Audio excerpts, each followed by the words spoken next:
I'm not your gossip girl, I'm the headline. Truth with a curve, baby, redefine. Welcome to the thirst trap. All the truth looks good in a tight wrap. We talk love, power, so let's in. Turn the world on, let the light in. Yeah, the thirst trap news. You'll drink it up, it's the real you. Never China, first world news. Where every headline's a revelation.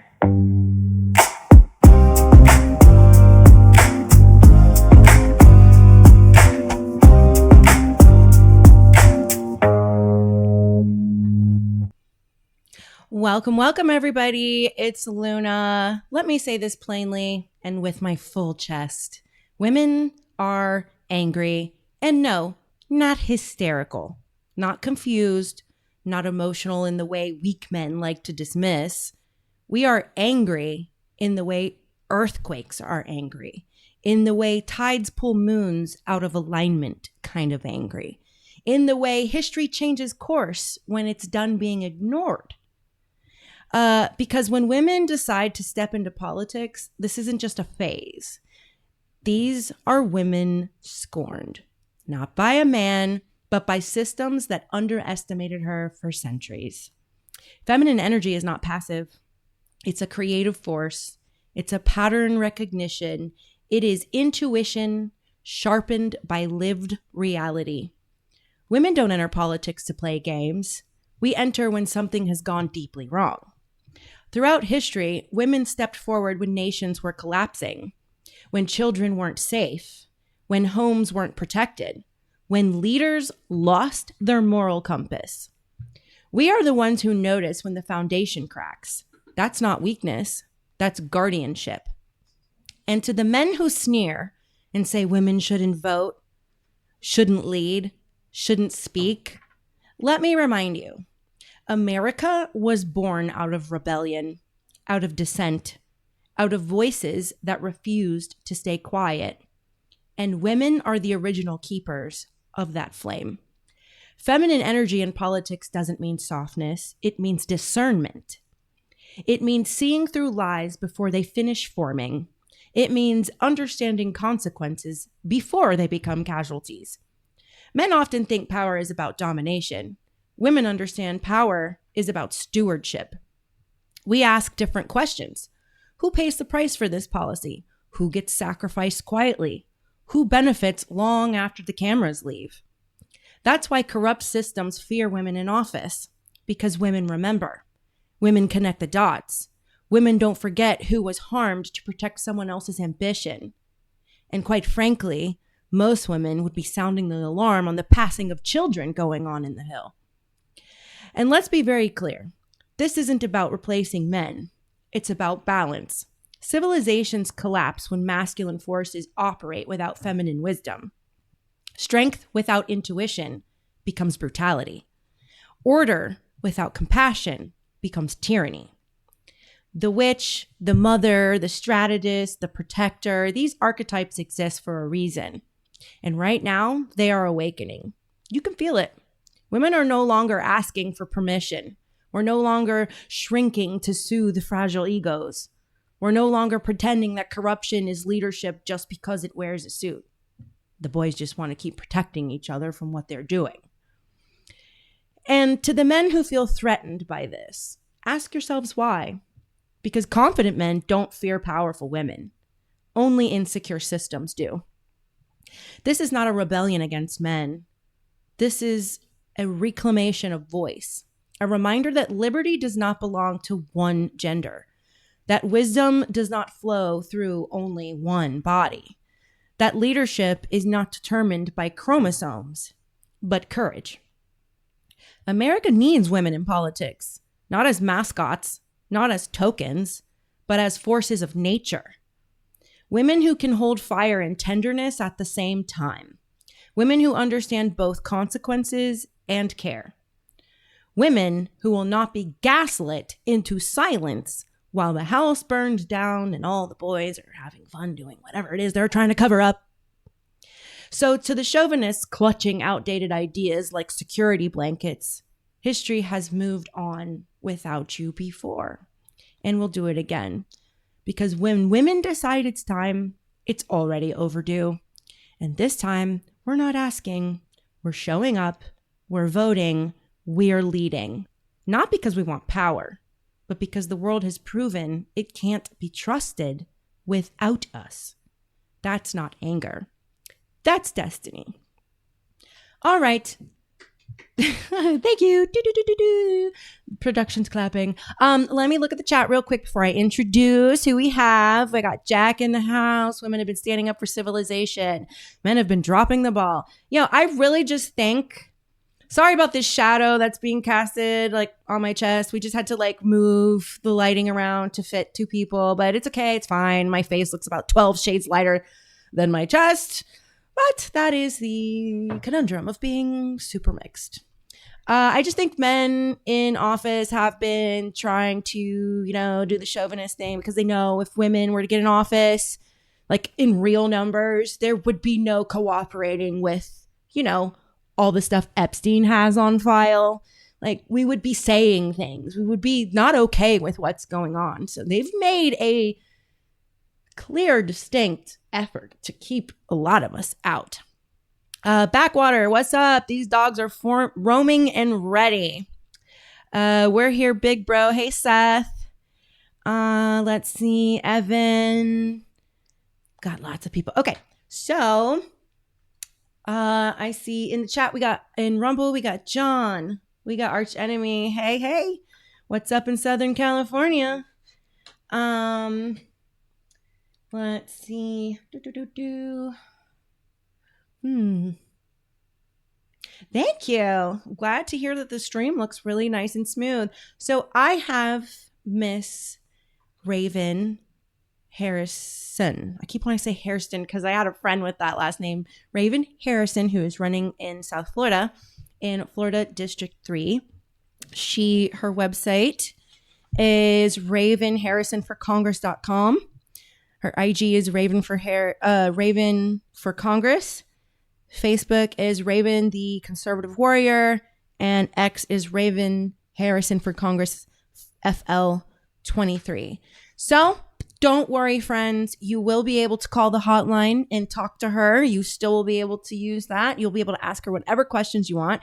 If you're too scared to call, you can type your questions in the chat. I'll be logging them, and I will get to those questions at the end of my questions for her.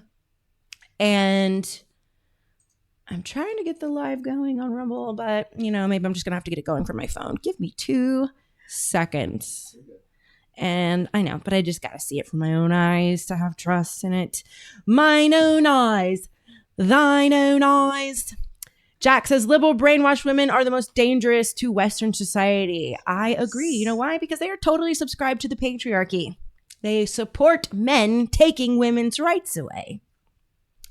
So Miss Raven will be coming on in about 2 minutes. We will be doing blind reaction videos at the end of her interview. She'll be reacting with me, true thirst trap tradition.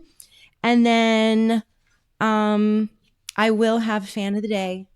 Someone will win fan of the day, but the fan of the day is going to be based on the vibes for Miss Raven, who she feels like brought it to the show. So she's going to pick fan of the day, and I'll make sure I drop names and who's interacting the most, All right. So let me pull this up real quick and we will get to it. If production wants to have her. Oh my gosh, Rumble. Really, y'all are like heavy on the ads, man. Okay. I don't want to watch that guy. You know who just popped up on my Rumble? Forced me to watch him. The guy with the beanie. Poole. Tim frigging Poole. That guy's an FBI op, I think. All right. If you would like to switch over and we can introduce Ms. Raven. So, Raven, welcome to Thirst Trap Studios. Thank you. Did the name throw you for a loop at first? Oh, are you kidding? No, I love that. It's the best. She understood. She totally got the meaning of my show. So I was like, yeah, we can have her on. We can have her on. So, Miss Raven, tell us a little bit about yourself. Well, hey, everybody out there in the Thirst Trap universe. Thank you for having me. My name is Raven Harrison. I am, I am the daughter of 2 retired Air Force lieutenant colonels. I grew up in a military family. I'm the wife of a retired United States Air Force C-17 pilot. Very nice. And I am the mother of 2 amazing patriots. I am of Native American descent, something Luna and I were talking about. Yes. I'm a Cherokee and Lakota Sioux hybrid, which means I am fiery all the time.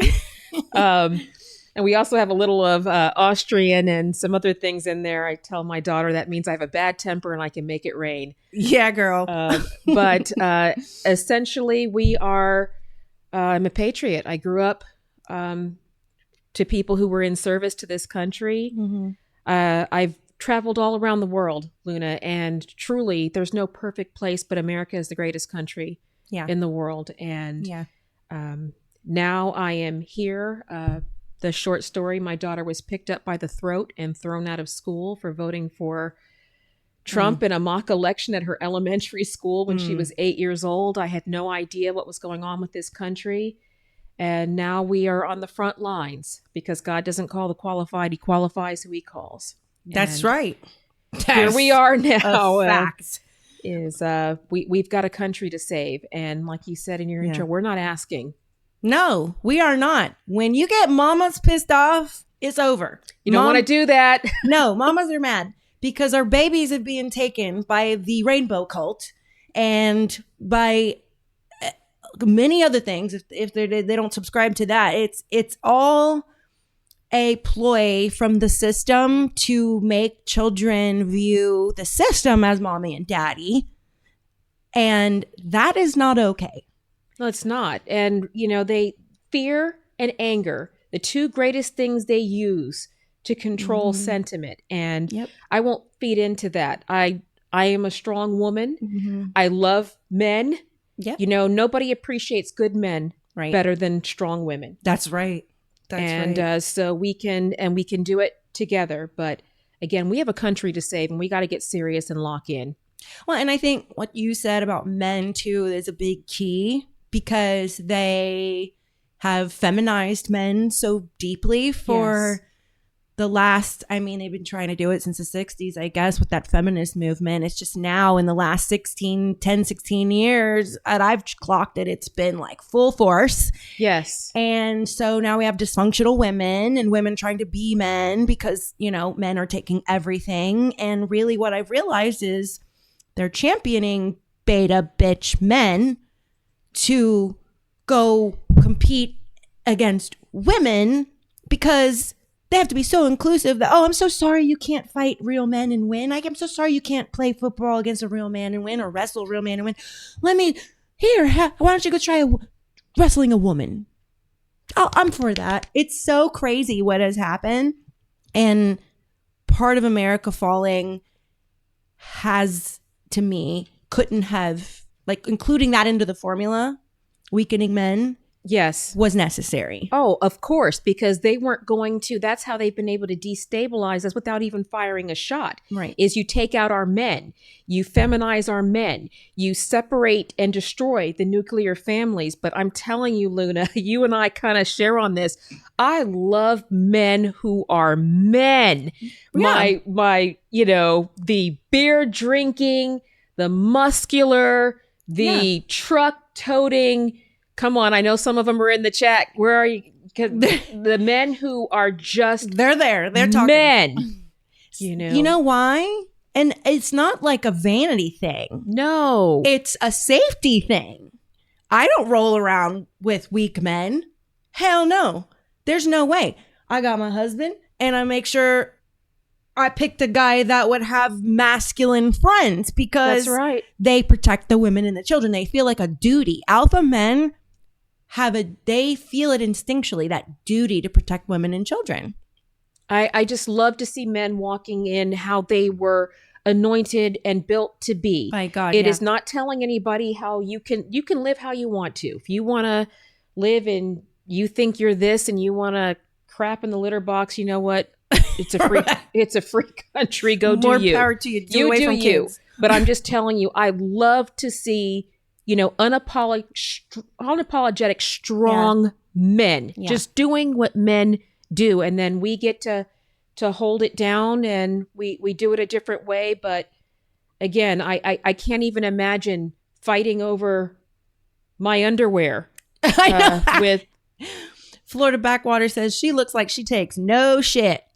You are correct, Florida Backwater, because I am not the one my kids have figured out. I am a Gen Xer through and through. I am the locked outside until the street lights came on. We drank out of the hose. We got beat with whoever was closest. It might be a switch. It might be a shoe. It might be a book, an electrical cord. A lot of you haven't had your ass whooped, and it shows. Because they all got liberal white mamas. But it was just a culture back thing. I hear some of these things they say, even the ones they say about officials, and I'm like, I wouldn't have made it 4 syllables into that sentence without picking up my teeth if I had spoken to an adult like that, if I had spoken to my parents and the grandmas, especially. You guys know I was born in the South, the Southern grannies would just take you out. Yeah. They would take you out. Everybody raises and kids. I just feel like now we all turned out okay. And I just feel like I have to bring that to my kids. I have 2 children. Right. And I'm telling you right now, they know their mom is crazy. They know their mom's got a level of... Well, you know what that tells them? That if I need mom to come through like a bear, she's going to. Like, and mom's I did. got my and back. We tested that with our daughter, but that's what we You want to tell them that story? Well, I can. So everybody kind of has a catalyst, guys, as you know, for what we do. And even though my parents served in the military, very proud of them, but that wasn't my walk. But ours completely changed. Our foundation, our security, everything we thought we knew changed. I believe it was about March, just after President Trump's first term had started, and we got a call 10 minutes before the end of school. The school day, we have 2 children. At that time, we had a 3rd grader and a 1st grader, and we got a call 10 minutes before the end of school. And as a parent, you would know if you get a call at some weird time, something automatically is wrong. Right. Of going, wait a minute, 10 minutes, school's out. Right. And the administrator, she said, we need you to come to school. There's been an incident with your daughter. Patience. And I said, what's wrong? And they said, we can't tell you, but you have to come. I said, what could she have possibly done if school is out in 10 minutes? Right. And my husband was there. I signaled to him. We raced over to the school. Chaos everywhere. But we go to our daughter's classroom, and her best friend is nervously looking outside. And I said, hey, Sophie, what's going on? She goes, Miss Raven, they grabbed her by the neck. And when I tried to, she was just going 100 miles an hour. I said, whoa. I said, Sophie, who grabbed who by the neck? What are you talking about? And she was absolutely hysterical and just running what sounded like gibberish to me. So I said, Sophie, honey, go home. We'll call you.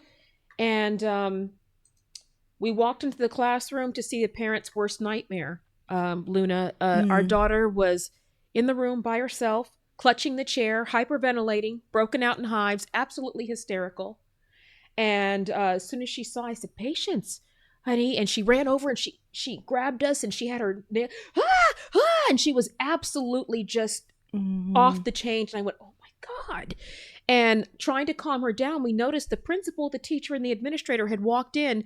But what really got me was they weren't trying to offer, hey, she fell off the jungle gym. And instead, they were just staring at us. Being weird.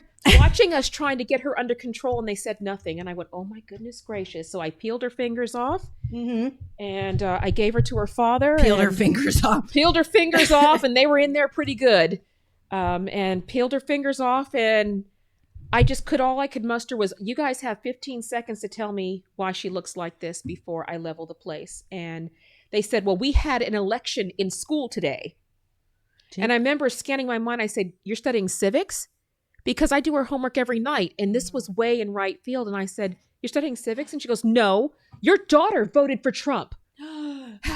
Shame. And how dare she? my husband and I were like, so, she's 8. Right. I said, are you kidding? And she goes, no, you don't understand. She's the only one in the school who voted for Trump. And if we can't correct this, she is expelled. And I just remember it being Fuse, Meet Dynamite. Hello, have you two met? Here we go. Meet Dynamite.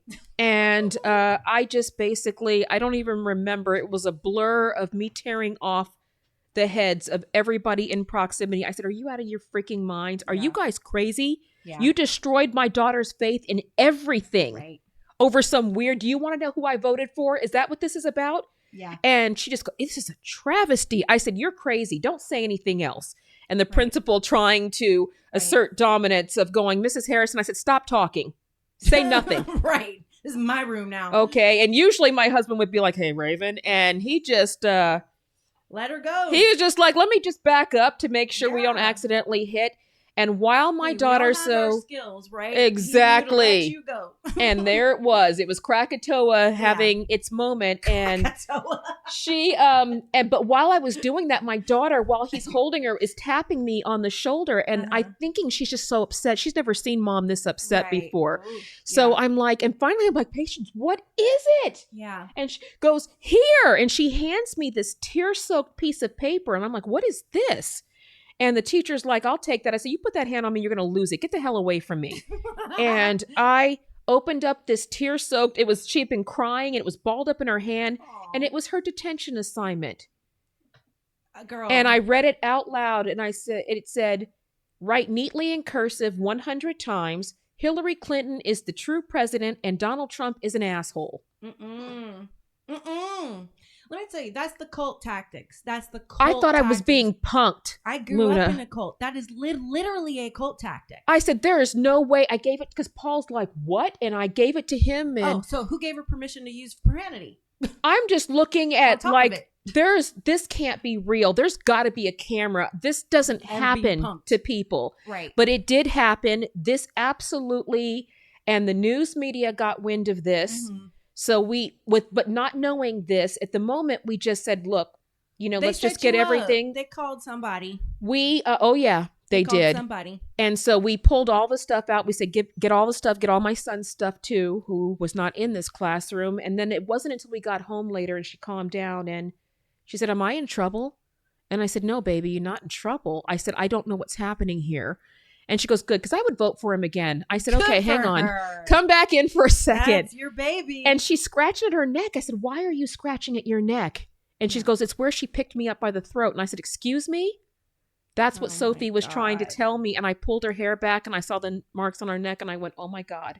Yeah, I said, somebody's going to die. Yeah, I'd have tonight. Been in jail. I said, and my husband's like, we're not going out tonight. I said, the hell we're not. She just put her hands on my kid. Somebody dies tonight. Now. Dawn. But I have to thank God. He probably wanted to keep me out of jail. But I thought that was pretty much the floor.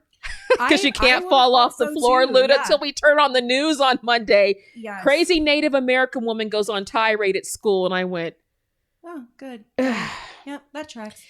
You haven't seen Crazy yet, but you're getting ready to. Buckle up.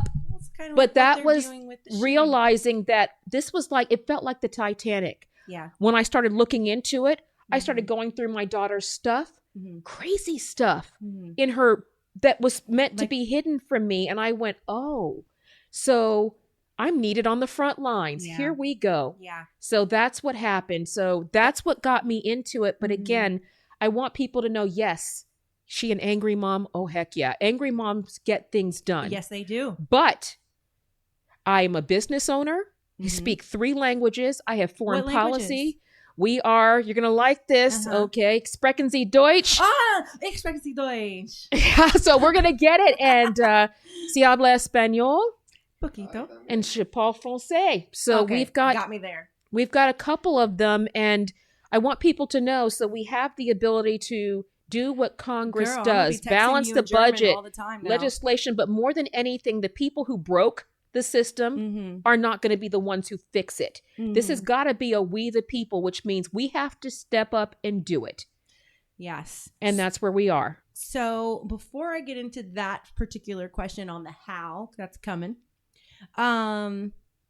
We already went over your personal experience on why you decided to run for Congress. By the way, you didn't hear me. I'm totally going to text you in German now all the time. Okay, great. And when we want the stupid spies in the establishment to not know what the hell we're talking about, put them through trouble, make them use Google Translate, we're going to talk in three languages at once. And it always sounds angry. So Yeah, it does. It does. It says, life is short, so tell the people you love them, but shout it at them in German because life is also terrifying and confusing. German is a wonderful My language. German friends know they love I know I love them. Yeah, I started learning German because I'm a big conspiracy girl. I wanted to hear from the horse's mouth what Adolf Hitler was saying instead of what you told me he was saying. Because, of course, all my listeners know, and you know now today, I'm very suspicious about what's going on over there in Israel land. Well, my father is has Austrian roots, and we lived in Germany for quite a few years, and he was a really big fan of me learning the language and the culture. That makes sense why you would also speak French. Yes. So yeah, I'm so impressed. Very good. She's smart, folks. But it's also nice when people don't realize. Yes. I especially love to do it. There's a lot in our district of Spanish speakers, and I love when you just hear something, you hear a stray comment of you have a nice keister or something, and you can always tell them, right? Thank you. Gusta. And they'll just look at you like you're crazy. Yeah, it is very fun. All right. So why Florida? Why did you want to run in Florida's 23rd district specifically? Let me pause real quick. Guys, I see all of you in the chat. I am watching. I'm looking. Be patient because there's a lot of chit-chatting coming in on both sides. Okay. I will get to y'all's questions. If you want your question to be answered most immediately, when I open that hotline up, you need to call because with all of the chat coming in, I may miss some, but I will get to your questions about every 15 minutes and I will open up the hotline at the same time. So why Florida's 23rd district specifically? What do you believe makes this a district unique or underserved? It is my home. Okay. So we had been dual residents for a long time. What area is that? That is the Boca Raton, Fort Lauderdale area there in South Florida. And it really that's where we live. Our home is there. We have been in Florida, and it's just a good opportunity to spell because the establishment and the creeps always start she's a carpetbagger. I have lived in Florida for years. I just wasn't in the political I was at the national level fighting the bigger fights. And we were fighting because they called us terrorists after this. But people don't realize when that happened to my daughter, one of the first people to reach out was President Trump. In terms of, is she okay? And I said, yes, sir, she's fine. We don't raise victims in this house. That's wonderful that he called you. And it's really a testament of the kind of person he is. And one of the next people to get a hold of us was Charlie Kirk. And what a that blessing. hurts more than you. I know. I didn't know back then, but I won't let you down now, Charlie. It hurts. I don't think I'm old enough to be his mom, but I feel like I lost a family member. He wasn't my dearest friend, but he was a good friend. And wow. But what I've been doing is I made a commitment to him that I would surround his family with love and support. So I won't be part of any of these attacks on what he loved most. But it was important. He died in perfect obedience to God. Mad respect. But we're going to, they may have silenced him, but not the message. So we're going to, okay, Charlie, rest in peace. Your brothers and sisters will take it up. We'll take up the mantle. So we're going to be in that. But that's why. So that's my home. It's where we're raising our children. And it is a great district. It's an amazing district. But it is also very susceptible to falling into the wrong hands. We have a lot of people. You can see right now what this Congress has been the least productive in terms of legislation passed, bills passed, action being taken of any Congress in history. We can't continue like this. So it was coming in. I had to pray about it. I didn't make a knee-jerk reaction after what happened to patients. I wanted to pray about it. The more I started getting out there and trying to get awareness, the more pushback. Including winding up at the Capitol going, is this where I want to be? And then we see Pelosi. You're on the wrong side of history. I said, I'm going to put a breathalyzer on your podium. Okay? And I meant it. I meant it then. I mean it now. But I'm grateful that I have the support of a lot of people. We just kept going. And what I wanted to do is, whereas everybody runs to President Trump and support me, endorse me, that would be fantastic. Mm-hmm. But I wanted to show him that we could make this fight and that I could carry this, as a candidate who's going to be there to back him up, because he needs backup right now. Yeah. We voted for him to fulfill a mandate. And I am so tired. I've been all over social media today of people. I don't agree with the president. No, but 78 million people didn't vote for your opinion. Right. We had voted for President Trump to get in here and clean up this mess. Right. That's what we voted for. We asked him to do this job. And now we've got Congress who wants to get into a pissing match over, let's argue about, have you seen that today? Can girls get pregnant? Who cares? How does that cheapen my groceries? It doesn't matter anymore. I border secure. I want people who broke our immigration laws and jumped the line out. I want the criminals out. I want my kids to be able to walk down the street and play. Yeah. And grow up to be kids without every single thing they see telling them to cut off their genitals. I know. It's mutilation. I just want kids. When you're an adult, do you, boo. But as a child. And do it behind closed doors. And it's just, your brain's not even fully developed until you're in your 20s. Stop it. I know it. Yeah. They're children. Right. Why do you want an audience for children? Well, I think they're trying to legalize pedophilia. I think it's one step to legalizing that. I mean, we had Nick Fuentes recently. Nick Fuentes is right. Go out about some particular Epstein triplets that were sent to his island. Oh, those are barely legal. That's not the same. I was like, what? That's like kind of pregnant, dude. When I saw him go so hard in the paint against Israel, right? To come up and get famous. Now that he's famous, now with Charlie Kirk's death, I totally believe everything the FBI said, and I don't think we should look anywhere else. And also with Epstein, those were kind of barely legal. I was like, you seem like an FBI op, bro. You are being paid now, aren't you? We got a lot of those. And I want to clarify, because we always have, the trolls are ridiculous sometimes on X. I called out Massey today because, he's taking pot shots at Trump, and everybody's like, she's protecting a pedo. I did not say to not release the files. Okay. I want to be crystal clear. Okay. That I believe that should come out, all of it, every single thing, because again, you can't have both. What would you do if Trump was implicated? For real. I'm serious. We can't operate that way. Right. We have to operate. I really truly believe that if he was implicated, we would know it. I believe that if they had this information, we went through a $40 million Russian. If they had something, we would have it. I really truly believe that. They would have put it out while Biden was in office if Trump had done exactly something. My point. But my point is, you guys weren't rabid about this when he was. And I don't think it's not important. I do. Because again, if it's bogus, then why is Ghislaine Maxwell in prison? You know why I think. But what I'm thinking, I'm just serious. That doesn't make any sense. If she's in prison for the Epstein files, and I do believe there are real victims of that. I truly believe, and it's got to come out. I don't have anything to hide.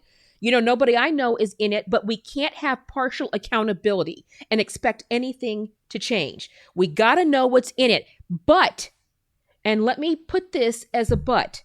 Okay.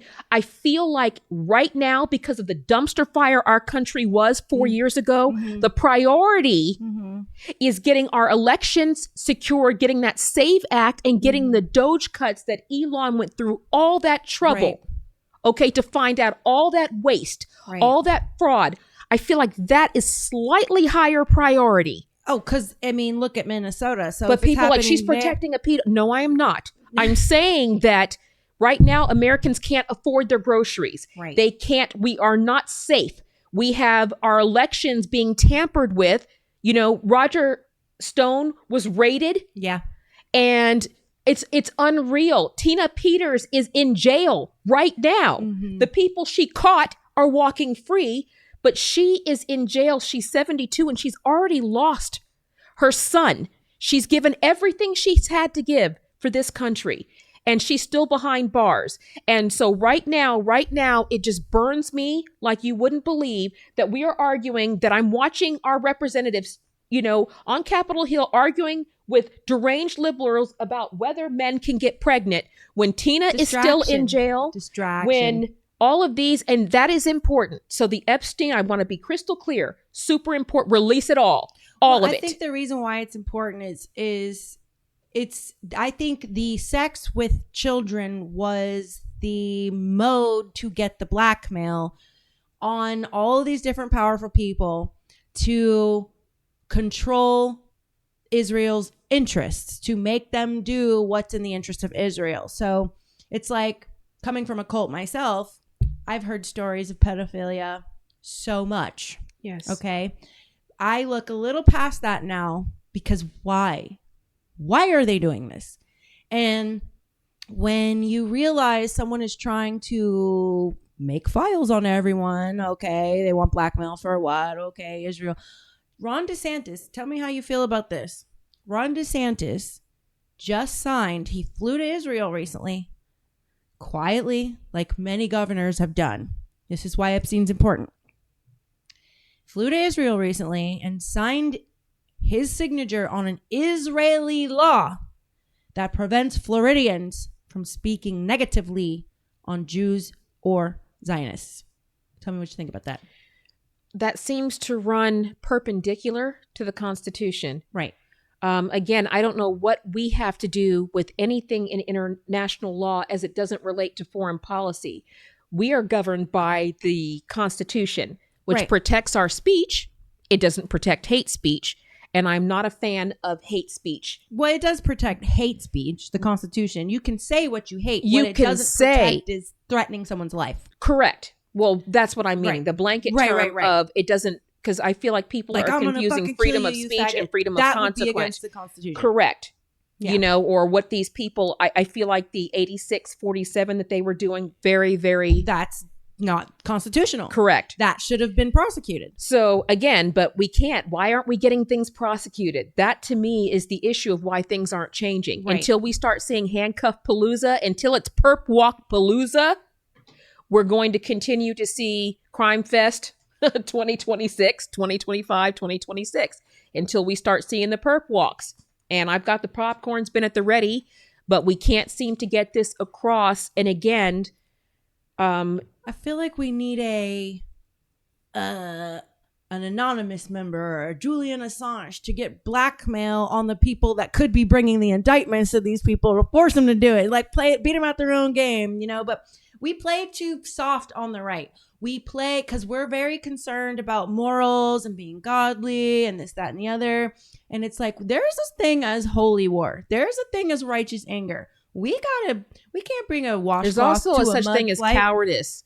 I Exactly, feel like yeah. I see courage is contagious, but so is cowardice. And I feel like a lot of these people are playing. People don't realize how much of this is political theater.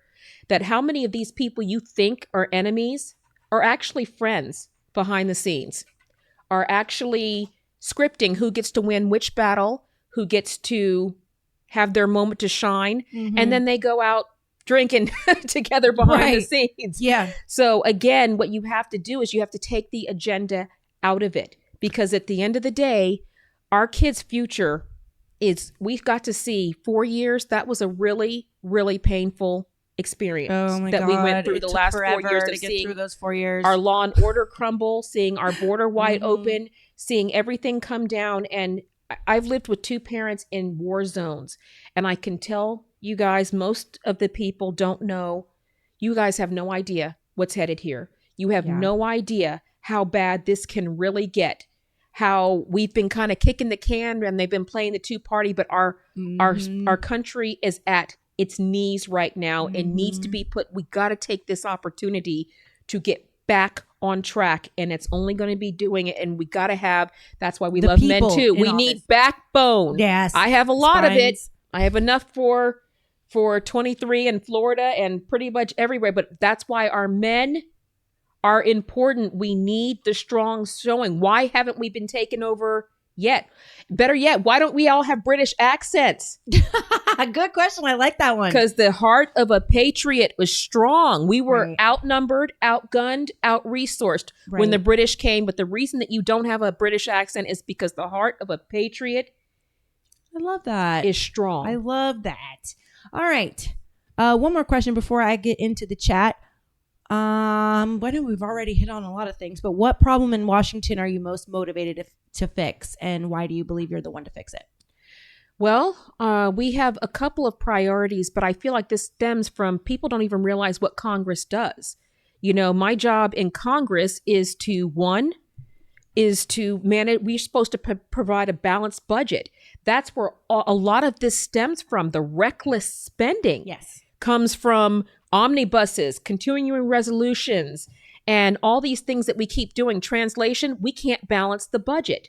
Right. We have these cuts, the Right. Doge cuts we need to put in Right. and to get us back in line, but we're not utilizing it. So I feel like the biggest thing is the reckless spending, all this foreign aid, the border being wide open, people getting welfare who aren't supposed to be getting it. We don't have the money we need for where we need it. We're stepping over our seniors and our veterans to provide aid and comfort to people who have broken our immigration laws. It's just a little law. Yeah. Well, no, that goes hand in hand. So that is the number one. And writing legislation, we're not moving things forward. Again, we're writing legislation. We're talking about whether men can get pregnant. We have got to get back to the business of America, which is we got to stop spending. We got to secure our borders, and we have to secure our elections. Now that we've found all this waste and fraud, if people don't go to jail for this. Well, if people don't go to jail for this, that we know what business is going to happen. So it's giving people the voice back. I feel like we've lost representation. When you hear all these people standing up, I don't like Trump. Nobody gives a crap what you like. You were elected to represent the people, and they don't have a voice anymore. They don't have any say on how their money is being spent. So this is what I want to provide again. And it's going to be a civil service. I'm term limiting myself. I'm not going to be up there for a career to people have to start questioning. I want to get in there, serve as a civic duty, clean up, and then hand it off to the next patriot. That is my goal. So what I'm in there is protect the parents' rights, get us back on track, keep the border secure, and codify these Doge cuts to rein in the spending, because everything, including this travesty that Obamacare was, all centers from the same thing, which is spend, print money, spend, and then we're giving foreign aid while we are on the ropes. Yes. It so can't much happen. Foreign aid. It can't happen. I think one thing, folks, she knows the assignment about the congressional assignment. People try to get you in the weeds all the time over when you're running for Congress. Oh, how do you feel about abortion? How do you feel about this, that, and the other? Things that are inconsequential to actually being in Congress. Those things have nothing to do with Congress, because Congress controls the purse strings. Correct. And those matters that they try to get you roped up in are actually state issues. Those are questions for your state representative, because Congress has no ability to rule over abortion or things that are of, those kinds of, idealistic, moral type things. Congress, we the people, we the people determine how the tax dollars are spent. And right now, that is probably the biggest thing that I see on the internet is everyone is pissed off about what's going on in the Middle East, because we are not agreeing to this, where our money is funding not just the wars, but the lifestyles, the food stamps on the winning side, on the Allies side. But but we have people here that cannot afford, that are trying to choose between their gas and their grocery bill. And then you find out, even worse, Tampon Tim has been turning a blind eye to Ilhan Omar's scam debacle, sending millions of dollars to Somalia.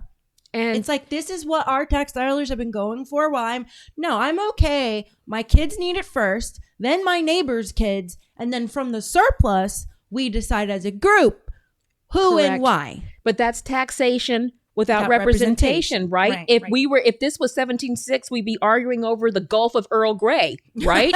Yeah. So we would already have tea in the harbor.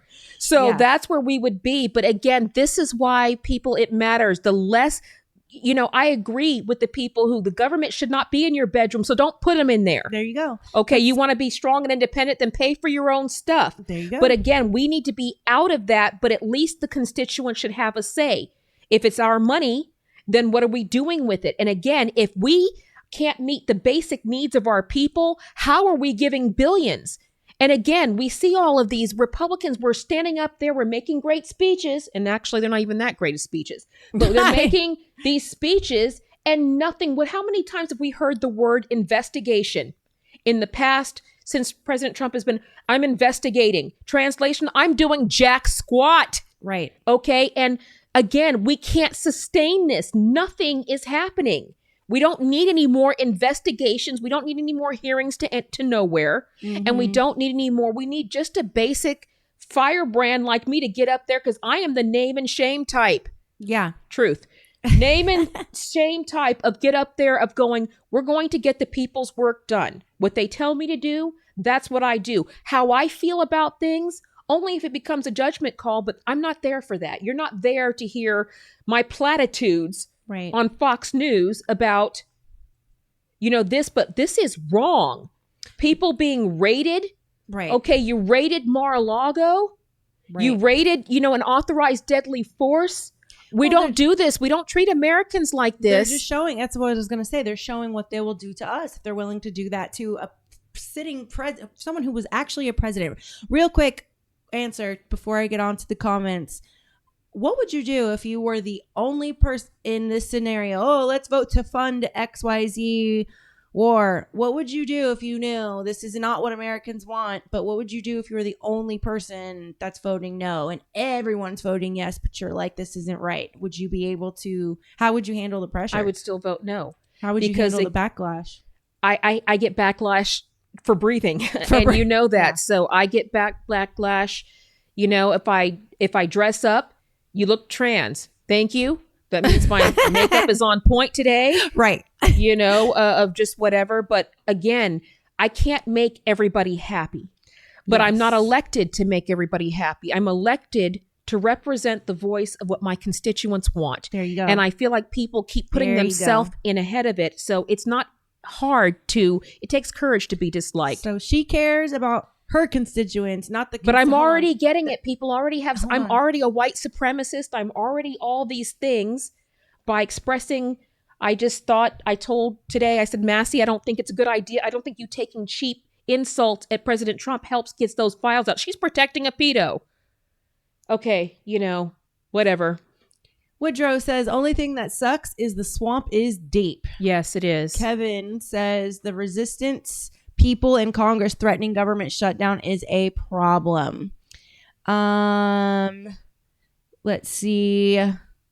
This country needs less division. Yes. Trump must fire Pam Bondi because she ain't doing shit. J Real. Junior. How do you say your name? And Woodrow says, wish you were already in Congress. Thanks, Woodrow. You're gonna be proud, but keep the popcorn ready. It's gonna be pay-per-view worthy, I promise. And Seth says, nobody's doing shit until we get rid of lobbyists and special interest groups. And Kevin says, you cannot be afraid of backlash. You can't. Silverback says, we allowed our country to get to this horrible state. I take blame for it. I never thought it would get to this poor state. Silverback makes a great point. We really have gotten spoiled and complacent. And a lot of people don't go to the voting polls, even down to our local elections are incredibly important. Okay, I'm going to open up the listener hotline now. And then any of you that want to ask Miss Raven Harrison a question, please do not be afraid to call. The listener hotline is 904. Can you please go back? I can't see. 530-1422. 904-530-1422. We're going to leave that open for about 5 minutes. I need to do certain things for a second. for about 5 minutes before we move on while I go through some more of these comments. Rumble says, oh, all right, we got a call. Can we accept? You're live with Luna. Who's calling? For about 5 minutes. Hey, girl. Hey, Seth. It's me. Would you like to ask Miss Raven a question?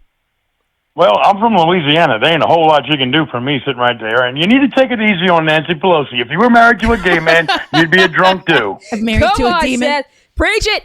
But no, we come through, spent a lot of time. My grandmother had family in Louisiana. How you guys doing out there? Really? Staying dry? Oh, how we doing? It's a swamp, lady. We don't ever get dry. I'm telling Anyway. you, but nothing scares you out in Louisiana except the two-headed bugs. Oh, you must be talking about the mosquito that robbed me from my keys the other day. That No, bitch I was mean. talking about the ones around Lake Charles. That used to always kill me. Always I don't know what they call those two-headed bugs I used to always see at the gas station that would hang around when you're trying to clean your windshield. But Seth, I'm You talking telling about you, meth heads? that woman I can't take it easy on. I mean, she's got... No, dude. And you know what? I like the idea of putting a breathalyzer on our podium. Put them in every office because obviously Come the people on. who've been making the laws have been drunk off their ass. But it's just amazing how oligarchs like that get their vodka-soaked tentacles all over our government. It's Let me ask you a unreal. question. Yeah. How first, no one can move a muscle without the lobbyists, special interest groups. I mean, politicians really all look like those race car drivers that have their names all over their stuff. Yep. That way we know who to sponsor. I say that all the time. Then we know who bought them. I know you're going to try your best, and you sound like you've got a lot of passion, and I'm into that shit. I'm behind you 100%. I don't know what I can do from 5 states away, but Well, we always appreciate it takes money to fight the swamp, Seth. But here's what we have. A lot of people have the passion, but they don't have a plan. You have to actually know how it works. And I have like I said, having 2 parents that were stationed in the Pentagon. We lived in the Washington, D.C. area for 12 years. So I tell people that this is actually the swamp. That's the sewer. Washington, D.C. is the sewer it drains into. But you have to understand that. And I think I have a really good plan of how we're going to put this forward. You have to understand, what do they say? If you understand the currency, you can understand the behavior. oh yeah, and I totally understand the behavior. Trust me. What do you have in Washington right now? Pedophiles. I'm sorry? That would be the top of my list. You got pedophiles and people looking to get rich quick, and they decide to use the American people to do that. They get in Congress, and next thing you know, they're in there for fucking Nancy Pelosi's been in office since fucking Kennedy was alive. She's been there since before the internet. Let that soak in. Since before the internet. And what we do with that, Seth, is we have to, again, I feel like this last election with President Trump, we showed what the power of we, the people, is. And but we don't use that. If you look in our last midterms, 22%. 22%, you get Hakeem Jeffries on the gavel. It's a proven fact. Republicans that sit at home on election day, they elect Democrats. So what we have to do is we have to inspire them and get them up again. We can do this. If you can't look at the freaking current state of the fucking nation and not be inspired to go vote, then you need to get the fuck out of the country. Thank you. Bottom line. Because this is a hands-on. Let's be this real. is not a passive sport. Wars aren't won from the back seat. So we have to. No, wars are won by guys like me in backwater. Come on, Patriots, report to this line. All right, Seth, we are going to move on from here. Thank you, Seth. Oh, fine. Just cut me off. Yeah, okay. I don't mean nothing to your show. I dig it. No, it's all I got right. a show to run, Seth. We'll talk to you soon, all right? Thank you, Seth. All right, darling. Yes, Bye. ma'am. All right. All right. Before we get back to asking questions, I need to take a moment and read an ad from our partners. Looking for a comfortable but unique option for your gaming setup? Check out technisportusa.com with a wide range of ergonomic chairs in an array of colors. You will definitely bring your setup to the next level. Always comfy, never boring. Technisport. Use code RUMBLE for 10% off your entire order. All right. Thanks, guys. All right. Into our second set. When you hear the phrase America First, what does that mean in practical policy terms to you? I feel like it's almost an obvious of prioritizing the interests of the American people above everything else. And I feel like not only am I America first, I'm a first American technically, right, Luna? Yes, you are. We kind of get that. I don't feel like that has a negative connotation. I feel like it's most nations have self-pride. Yeah, I know. Why if you don't were we? in Italy and you said Italians first, nobody would bat an eyelash. But for some reason, the left has turned that into Yep. a dirty word of going, that means that she's some kind of extremist. And it's like, no, I love my country. It's not perfect. It's the greatest country in the world. Nobody's sneaking into North Korea. Right. Nobody's sneaking into China. Hang on one second. Okay. The fundamentals is what America first means. It's kind of crazy how we've gotten to that point where we're just like, can we go back to the basics? Yes. Like we're at that point. We are the last stand for the world. There is no other really Correct. 100% free place to live, so we have to protect this at all costs. How do you balance national sovereignty with global diplomacy? Well, I feel like anything, there's a pecking order.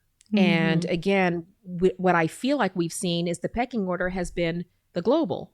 It should be America. We are Americans. It is our vested interest to make this viable and the envy of the world. But in order to do that, we have to have our home taken care of first. And I feel like we're a mess. We're a mess here at home, but yet we're trying to offer aid, diplomacy, these things, and that comes from a bargaining position of power. And I feel like we are now finally back in a position of power like that. And I do believe that despite the fact everybody wants us to pretend that we didn't see what was going on with Biden, Right. that the world noticed, Right. their news were reporting on it, and they convinced us that they were fine. But again, did you let your hatred of one person allow you to put Americans in danger? Yeah. Consume you? You have the right to dislike him, but Culty. you put all of us Yep. in danger. Should U.S. foreign policy prioritize domestic stability over international intervention? Why or why not? Well, again, when you start talking about interventions, you're having the sovereignty discussion. And we have the right, every country has the right to be to its sovereignty, to its rules, to its laws, to its constitution, and to protect its border. And we've been fighting for those very basic. I feel like we can't give what we don't have, and we can't lead where we're not willing to go. Well, so more specifically, do you feel like prioritizing domestic stability is more important right now than international intervention? Why? Absolutely. Why? I believe that because we are tattered at home. Yeah. Yeah. So we had to, It's like put your oxygen mask on first before you try correct to you give it before you give it to your child. Doesn't mean it's not important. It just means in the priority we've got to get ourselves dead. Correct. We had questions about what was in our gold reserves. We emptied our strategic oil reserves. We had a skyrocketing inflation over 9%. Where are we in the position to lead? And we were trillions of dollars in debt. Good old fiat currency. But giving billions in aid. Right. Oh, and now Ukraine saying, you're not allowed to ask for it back or ask where the money went. I'm sorry, what? You know what? I just have to say, hearing that sentence does not surprise me because he looks like he would say that. He's just a baby. He's a baby. He's a little baby that throws temper tantrums when he wants something. Well, I saw him in heels in some kind of black and white video. It was craziness. But he has a mansion in Vero Beach, about an hour and a half north of me. Stop it. He makes $10 million a month. I love the tea. And he's got like 10 mansions. And nobody questioned this. Nobody. Yeah. No, of course not. Because if you do, you will be shunned. But not only that, he canceled elections. How can we, as someone who supports diplomacy and democracy, support a regime that canceled elections? Yeah.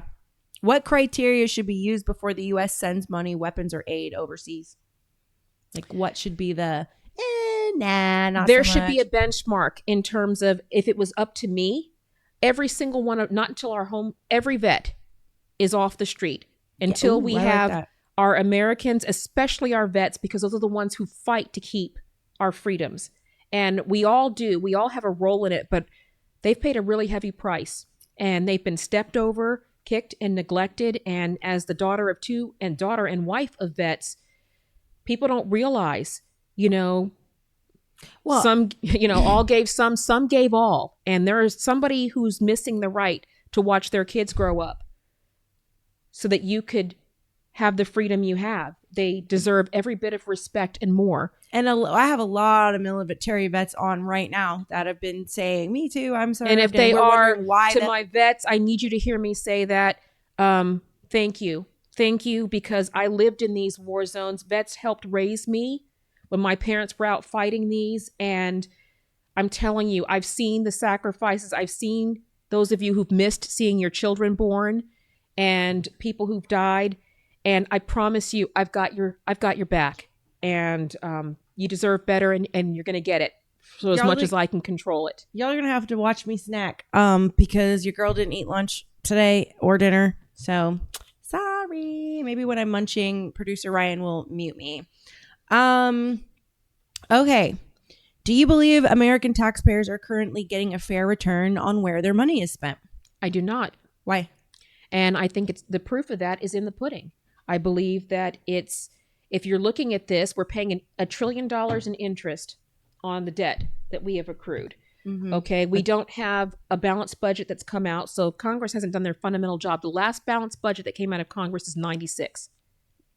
So that's why we keep getting these omnibuses, 2,000-page bills that nobody's read, these continuing resolutions, these, rescission bills. All of this comes from the same thing. We have to keep putting Band-Aids on amputated limbs. Mm-hmm. So until we have the spending under control and we have those cuts codified, which is why it is so important. We brought Elon in. We were all excited. We were championing all this waste and fraud, and we brought it into something that was manageable. We started finding out that we're paying for Sesame Street, in these Middle Eastern countries. Right. And once we started bringing it in, now we can start. And now we're seeing how many illegals are getting welfare and SNAP. The Democrats they're too busy telling that it wasn't happening. We can't fix it if we don't acknowledge it.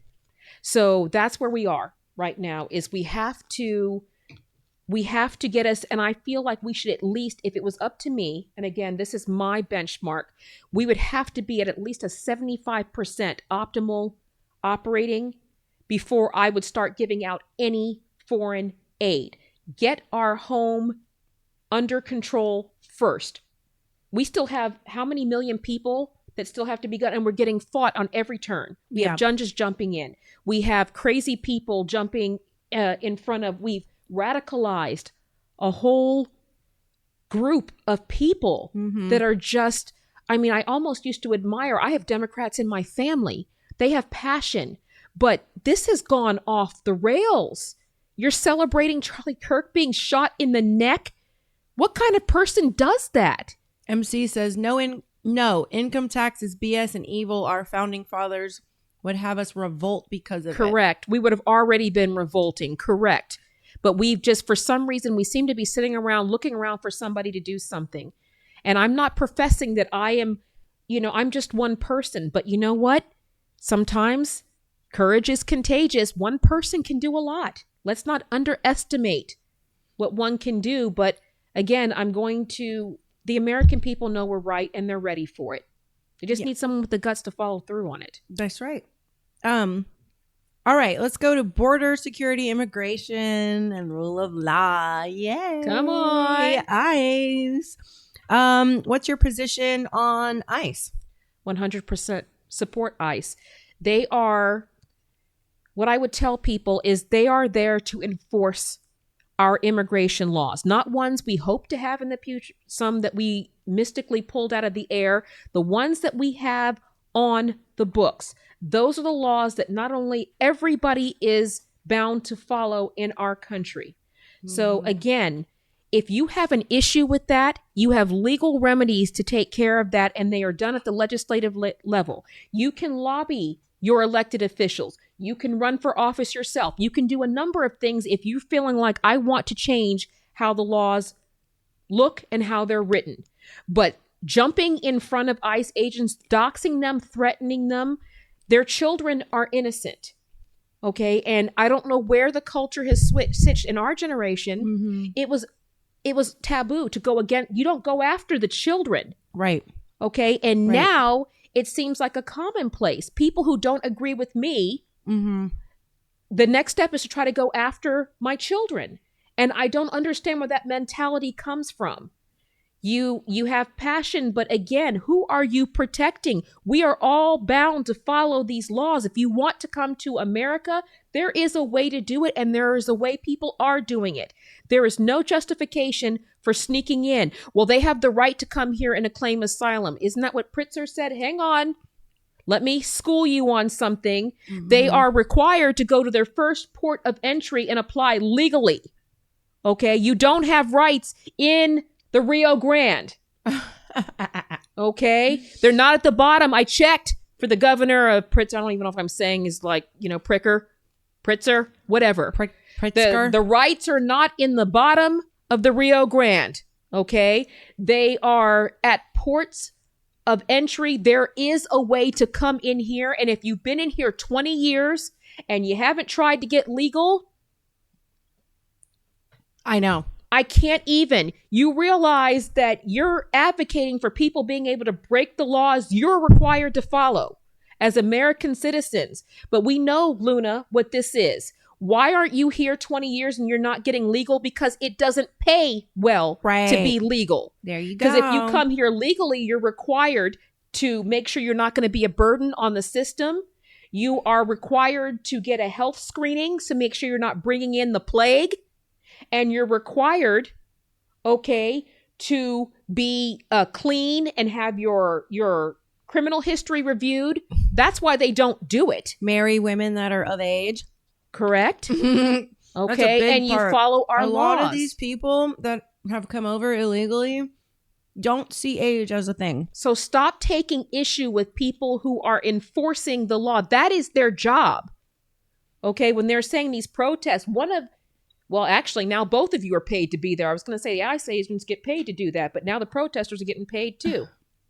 Ed says, kudos. Where'd it go? Kudos to this woman. Much respect. And to any vets on here, thank you for your service. Thank you, Ed. I'm a Master Mason and a York Rite Knights Templar.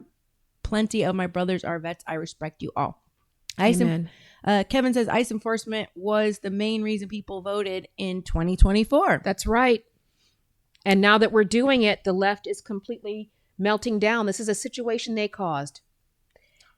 And so that's where we are. And again, guys, we're not going to villainize people. That's the back end of the process.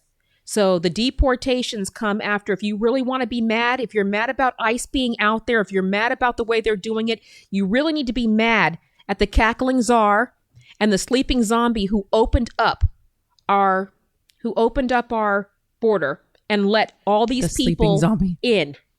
Okay, the silver alert who let all these people into our country. Do you think and he knew what he no was doing? vetting? You think they just ran a presidency for him? Yes. Yeah, that's what I think too. Yes.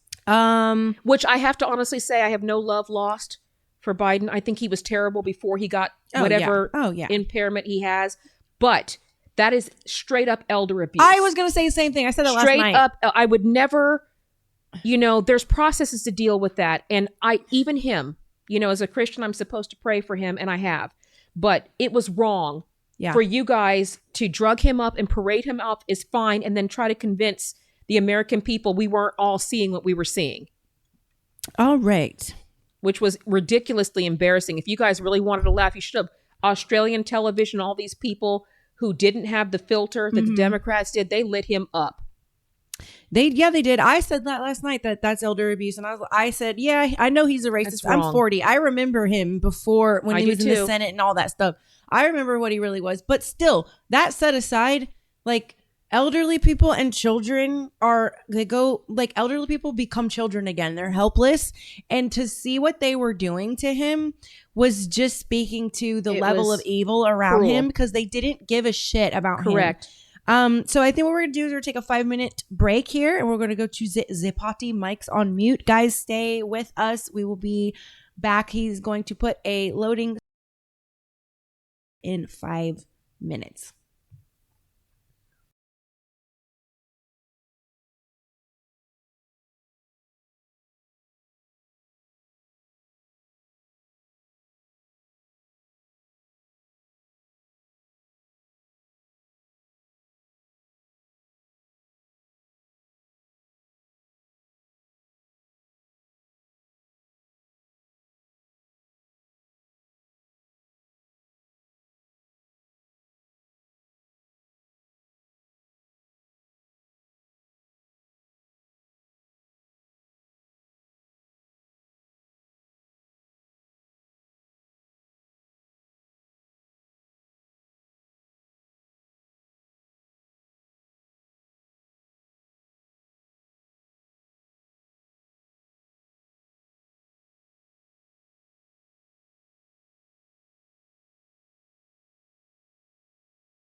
Hey, everybody. Okay, we are back. Thank you so much for being patient with us. We just needed to take 5 minutes to, girls gotta go when a girl's gotta go. Just saying. All right. I see Jack in there saying, my sister is a happy liberal. She complains about disenfranchised people's rights like immigrants while living in a gated community. $2.5 million home. It's always those people that are always going on and on. The people that really actually have no idea what it's like to be black or brown. No idea what it's like to be an immigrant. No idea what it's like to live in a country that is socialist or communistic. No idea what it's like to live in the hood or the ghetto. No idea what it's like to live in the trailer park. But yet they have the loudest opinions. They have the loudest opinions. And I think really truly what it is they're just signaling at overboard, signaling I'm so inclusive and I'm so understanding, because really they're covering up their prejudices. That's what they're doing. And they're trying to show to their friends, look at how great, look at how moral I am. Because what do they know about it? And when I was running the George Floyd, that whole thing happened, there was people holding the sign in Nocatee, which is like, a city inside a city kind of thing. Right. Their own fire department, their own water park. Everybody's got a Yukon. Everybody, this, that, and the other. They're holding a sign for George Floyd and came bam, bam, bam, bam on my window. Excuse me, don't touch my fucking car. Thank you. Number 3. Why are you? I roll my window down. Don't touch my fucking car. She's, why are you not honking back? Why are you not? Why are you not interacting with us? And I was like, excuse me? What do you know about growing up black and impoverished? Nothing. I said, I don't see a black person anywhere around. Who are you protesting for? And she was just kind of standing there. And I was like, yeah, exactly. I said, you know what? I said, I would be honking. I'd be out there protesting with you. If you want to get in my car and go down to Moncrief over on the west side where the gangs actually are and where the black community actually is and they actually are struggling, you want to go down there and do it there? Silence.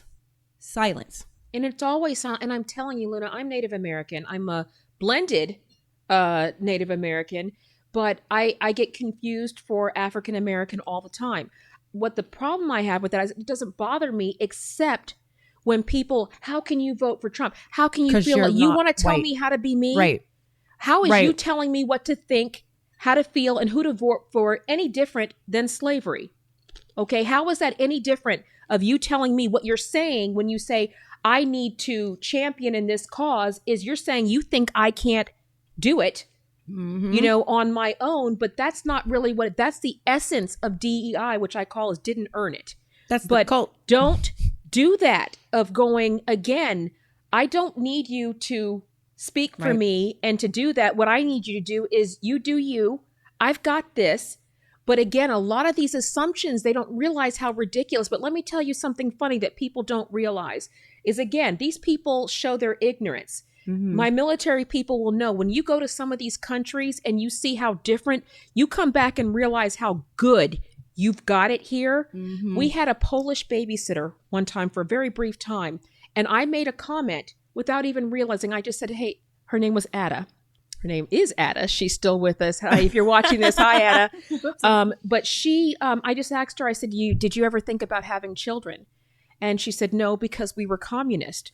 They were acrobats and they left with the clothes on their back. They had to get their chaperone drunk because they used to take their passports when you were in communist. So they would travel.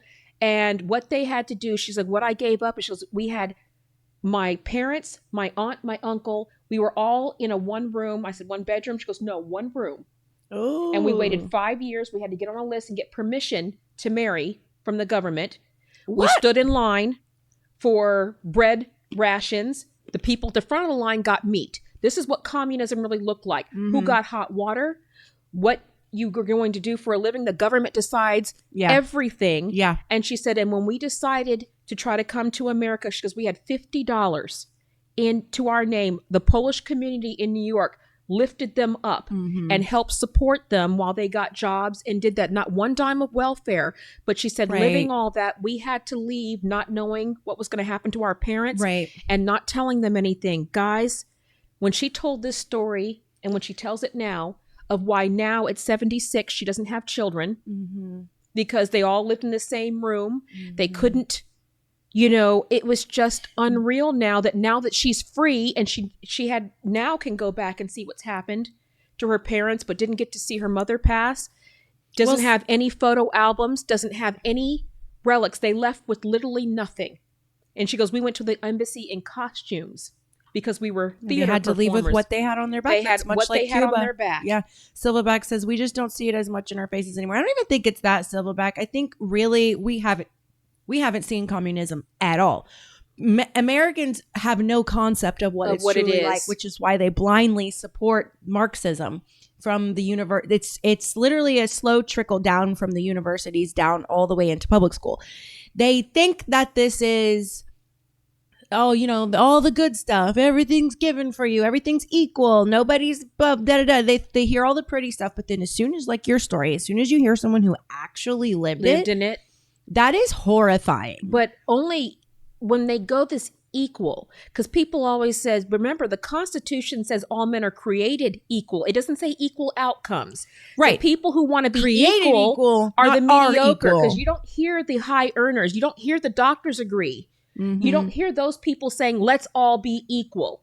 Okay. You hear the people with the Taylor Swift degree who say, who can't get a job, who are like, we should be equal. Everything should be equal for the ones. I should be equal to the one who's in his mom's basement 20 hours a day. I said it. Okay. We have equal rights, equal opportunity. And, for the people that say, this is economic discrimination, there is some truth to that. However, with the way American law is written, I look at what I came.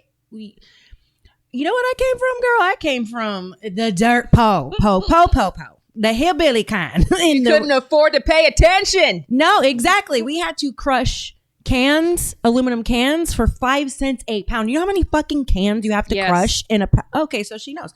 We had to burn our own garbage. I don't know what it's like to be that dirt poor, but let me tell you, grew up in the South, and that was prevalent. But I was still I was never given, my parents didn't take it easy on me. And I was the only child, guys. So I had 2 lieutenant colonels as parents, they were and strict. I was the only child. So I got away with nothing. But I'm telling you, that's what you need to, but we had to work for it. I was given nothing. And we had to make it. So now hearing people, I paid off my student loans, and it wasn't easy. I had to pay, a bunch, and I had interest and everything else. And I had a good paying job, but that's what it is. Hearing you piss and moan about a loan you took out and I should pay for it. I didn't even know the Harry Styles degree was the thing. That is crazy to me. But again, if your degree is not worth you paying for it, why should I pay for it?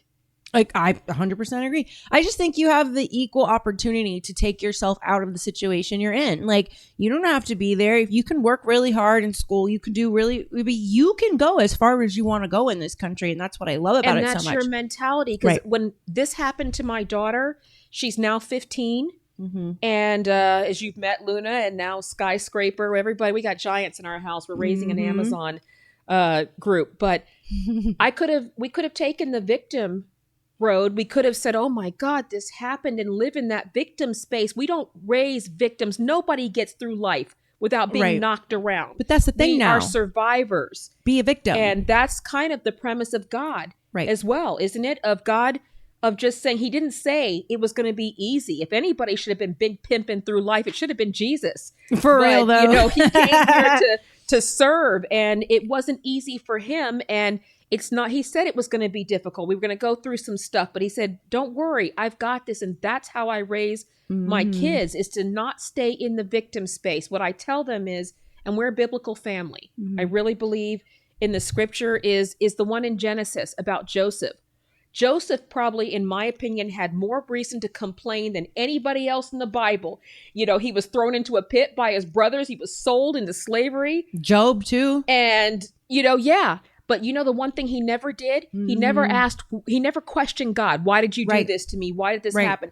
He just, when he was in jail, he rose to the top. When he was, and that's where I want my kids, is making sure that, hey, is to get out there. And that's why not only do I have to fight, I have to teach my kids to fight. Well, I think having leaders that are spiritual is incredibly important for the exact thing that you just described. I mean, atheism is what they're trying to take root and take hold in this country. Our founding fathers believed in God, and if your politicians don't fear God, they don't fear you.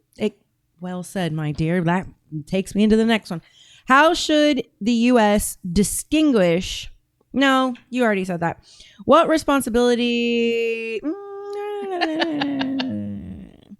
How do you respond to voters who feel border policies have directly impacted their safety and wages? Like, you know, because you keep hearing like, oh, who's going to, how racist of the left. Oh, who's going to go pick our cotton? Who's going to go farm? Gracious.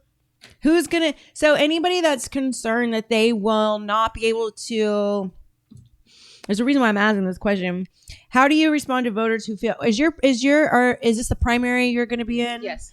Is this open or closed primary? It's closed primary. Closed primary. Okay. So then speaking to Republican voters, how do you respond to voters who feel border policies have directly impacted their industry for the negative? I feel like that's a kind of like political MGT way of saying that you're going for cheap, labor, because if we want to pride ourselves on being the best and things made in America and America workforce, we have to be willing to pay for it. I'm not talking about price gouging. I agree. I'm talking about the value of what we get and what we receive. I like and the supporting mom and your pops. community. Correct. Right. And what I'm just saying is, again, nobody's going to be able to compete with somebody who snuck across the border who's willing to do it for a fourth of what an American worker can do it. But again, what it is to make it viable. And that's what I feel like President Trump did on the top end of with the tariffs, of making it more advantageous for people to make their products here. And then that's a better recipe for employing American talent. Now, we have had a discrepancy in the talent pool of getting this, but we still have that American talent, but we've got to invest in it. We've just gone the easy route. This is the easy route. Okay, we can pay the American worker this, and that should not be where we are. That's not what we can agree, and it's not sustainable in a long term. So I would tell people who feel like it has a negative, there is no downside, none. Not to the economy, not to our community, and not to how we support each other, to American workers buying American products made in America. Doesn't mean we can get everything done that way, but there's no downside. Some things will be a little bit more expensive, but I'm totally okay paying a little more to have it stay inside my borders. But we're paying more into our own economy. Exactly. That's my money is staying inside equation, America. Because again, they're not even looking at the remittances that are sent out for people who are getting here. They're getting benefits that they don't pay into. Right. And I hear a lot of these people, they're paying taxes. They're either they're legal or they're not. Right. Right. Okay. Because if they're illegal, they are not paying taxes. They're like our secret kid that we didn't tell our spouse about that we're paying for. Like, it's like ridiculous. But again, that's the benefits dispersion seems to be the biggest between whether people want to get legal. To me, this is the greatest country. And if you're here hoisting the flag of another country. I don't understand that. My mom did not come to this country to fly the Trinidad flag. Like, what? You left there for a reason. You left Cuba. You left Russia. You left whatever XYZ country to come take part in the American dream, and you want to turn your town into Little Italy or Little Cuba or Little Mexico or Little China. If you were to go to Italy and say, nah, I'm going to turn my block into Little America, they would be like, get the fuck out of here. Come on now. Yeah, they would never tolerate that. In Spain, what's happening because of immigration, Europe's lost its way too. They are legitimately like spitting on Airbnbers. Like, they'd want people out. They're so sick of this stuff. And you've got Omar. Why is she still here? She's pledged allegiance to Somali. We Openly. have proof. Openly. And she's here, but that was taken to a vote. And we had our same usual merry band of communists who sold us out when the vote came. Mm-hmm. But again, patriots, we cannot, definition of insanity, electing the same sellout Republicans. They get up and they make great speeches. And then when it's time for the vote. Well, because you got the same geriatric people going and voting every time, and nobody else in between and wants to. So I think that was one of the things about Charlie Kirk dying that we realized in the days after was like, oh no, because he was hitting the youth. So it's like, who's going to hit the youth now? Not that that's We all all we are. want to do. Yes, we We all all are. are. So should sanctuary policies exist at a federal, state, or local level? No, no, and no. Anything that That's runs my girl. opposite of the Constitution. And again, Thank you. I don't like this war on people wanting to cherry pick things out of the Constitution. I remember Biden saying, well, the Second Amendment isn't absolute. I said, yeah, it actually is. It's the only one that says that it's absolute. And the reason for that is very profound. And I tell people that because I'm a big Second A gal. Yeah. And gun control is wanting 6, but only buying 2. And that's where I love that. That's where but I grew up in a family of this is where we were. And I'm just telling you that they weren't just done deer hunting when they wrote the Second Amendment. They had just finished liberating a country. And they knew what we were getting ready to face. They knew what was going to be in our future. So that's mad respect for the found. Do I think they're perfect and this, that, and the other? But what I'm telling people is, again, this is amazing. It's held up. It is a great document. And if you're cherry picking it, you should be doing it in a different country. You want to cherry pick the laws you want to follow. You don't like this. We are not a communist. New York's getting ready to learn a painful lesson. New York City. Where do you feel that the federal government has grown too powerful? You said where? Or Yeah, like in what areas? all of them, because basically they have, the Constitution was a framework. The goal of the federal government is to protect our sovereignty and the safety. Mm-hmm. That's our defense. That's our infrastructure. Mm-hmm. That's what they were organized from. That's what we need them for. But they've gotten into education. They've gotten into health. They've gotten into mandating shots. They've gotten into chemtrailing the air. Sounds so commie. It's just so they've got, commie-like. and they're not doing any of them well. And then they've grown it. I mean, we had the biggest government under Joe Biden, all these bureaucrats, and that's where the danger is, because we have all these unelected bureaucrats that are actually running. Mm-hmm. It's what you see. Okay. It's like for every roach you see, there's a hydrant. How applicable is that in government? Right. I know. But and they're doing the same thing that roaches do when you turn the lights on. Yeah. You can't see me. Yeah. Right. They do. That is so funny. So how would you approach oversight of federal agencies? Again, it's putting it back to the people. When we get these unelected bureaucrats, when we get these people that the American people don't know who's running things, and like, how do we not know that we were spending billions on funding gain of function with Fauci? How do you not know that? How does that kind of money go out? Well, his wife is running, is head of this, which is in line with giving this. And that's what's happening. We've got all of this intertwining going in. So what we do is giving the house back to the people means blowing the lid, off of all of this, because justice dies in the dark. And the swamp is about as dark as it gets. So what we have to start doing is streamlining and redlining all of this excess regulation. That's why these Doge cuts are so important, because we saw that we had tributaries to our money going to places we didn't even realize. We were studying, what was that one? It was hamsters, whether hamsters are trans in South America. We had all kind of crazy stuff that came out of that.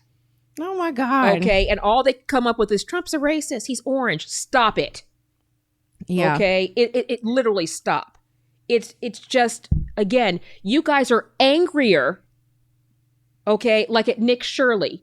They're angry at Nick Shirley for exposing this, and not angry for Tim Walz for wasting their money, for Ilhan Omar, for them stockpiling. Right. You got to be kidding. You're really mad, but you're not mad about your taxpayer. And if that's how you feel, then you fund it.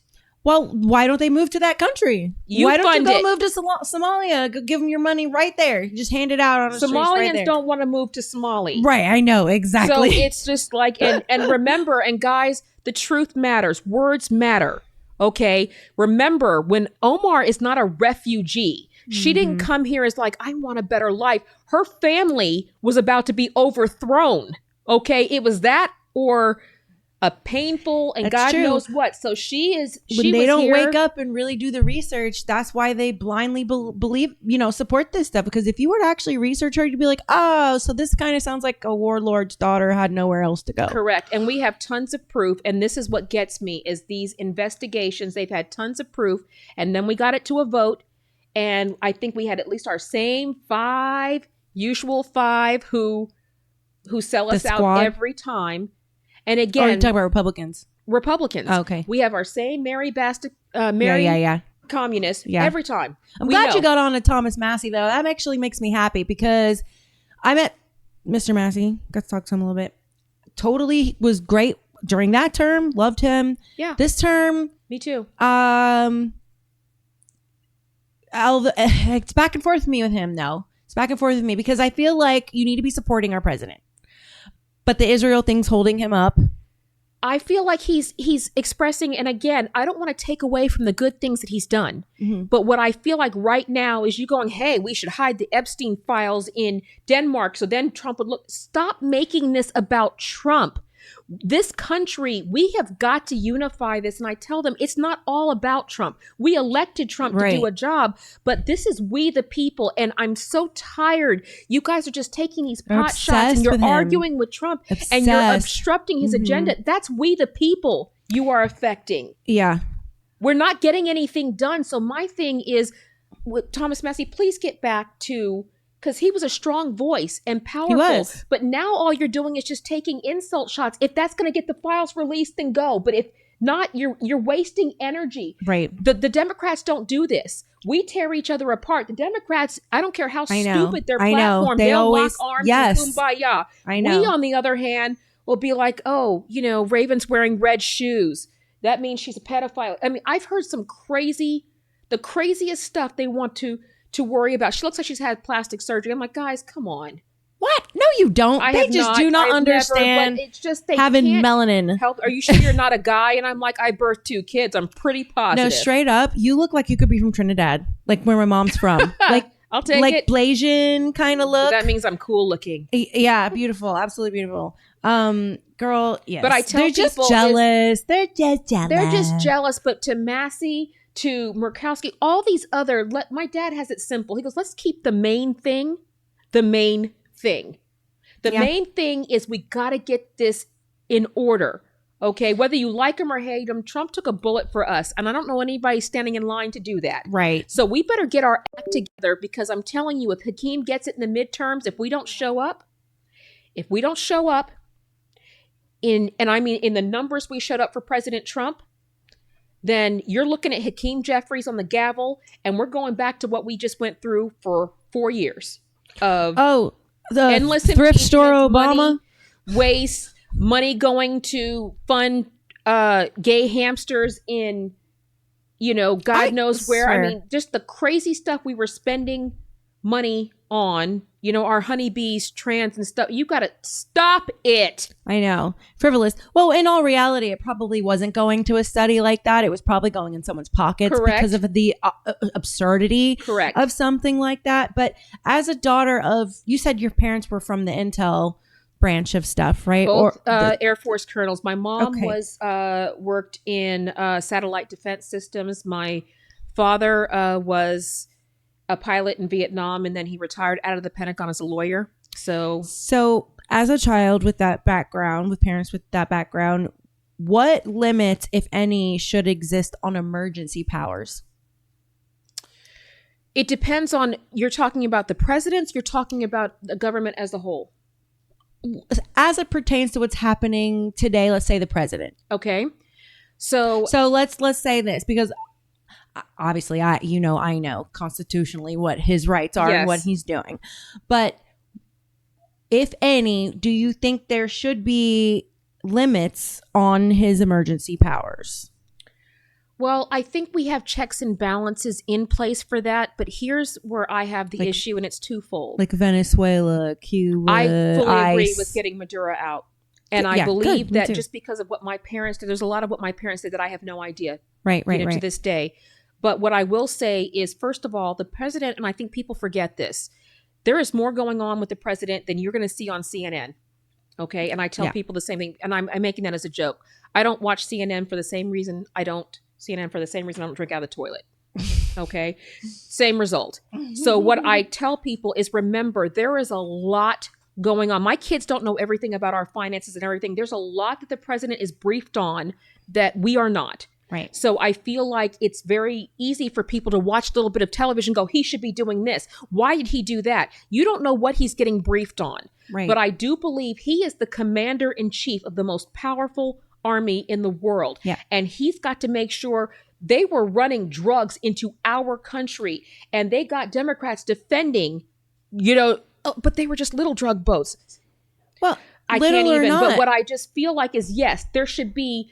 Obviously, we don't want a situation that there's a dictator, but we Right. already don't have one because Right. we have a check and balance. The problem is none of those are being utilized. Well, if we had properly. a dictator, no one would have been able to go protest no kings. Correct. You wouldn't know? be having that protest, but you Right. won't protest in England where they have a king. Right. Or Right. you're not protesting Zelensky, Right. who's declared himself in charge for the foreseeable future. So what I tell people is, please give the commander in chief, we elected him, give him the latitude to execute his duties the way that but he is the commander in chief. Correct. And I feel like all these people, well, he didn't get Congress permission. Okay, I'll play. Would he have gotten it? Or would you have guys sat there and talk about what color his skin is?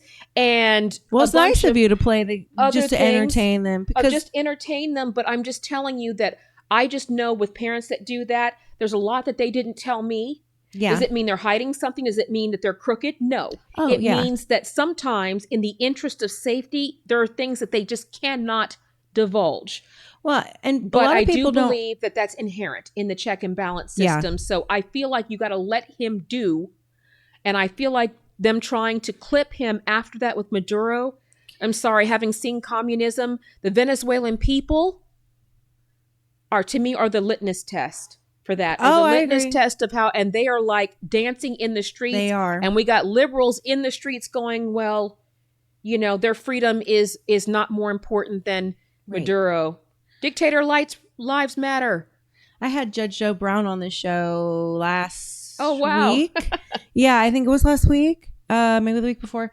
And he laid it out constitutionally how it's actually the United States' responsibility Thank you. to the world to do what he did with Maduro and the drug boats and everything else. And he laid out the Because they whole were entire running them code. into the United States. And more specifically, the Navy is the mode that the president is supposed to use to actually, he is supposed to be keeping the world safe. I did not even know when it came to the world that it was in our Constitution for our president to do that, and I was kind of like, on one hand, impressed with Trump because he's trying so hard to do everything America first and make sure our funding stays home first, so we get funded, our pocketbooks get better, our borders are secure, we have job security, etc., etc. Our way of life is going to be improved, and also at the same time, without spending any extra money, going and doing what you're doing with Venezuela and actually making money.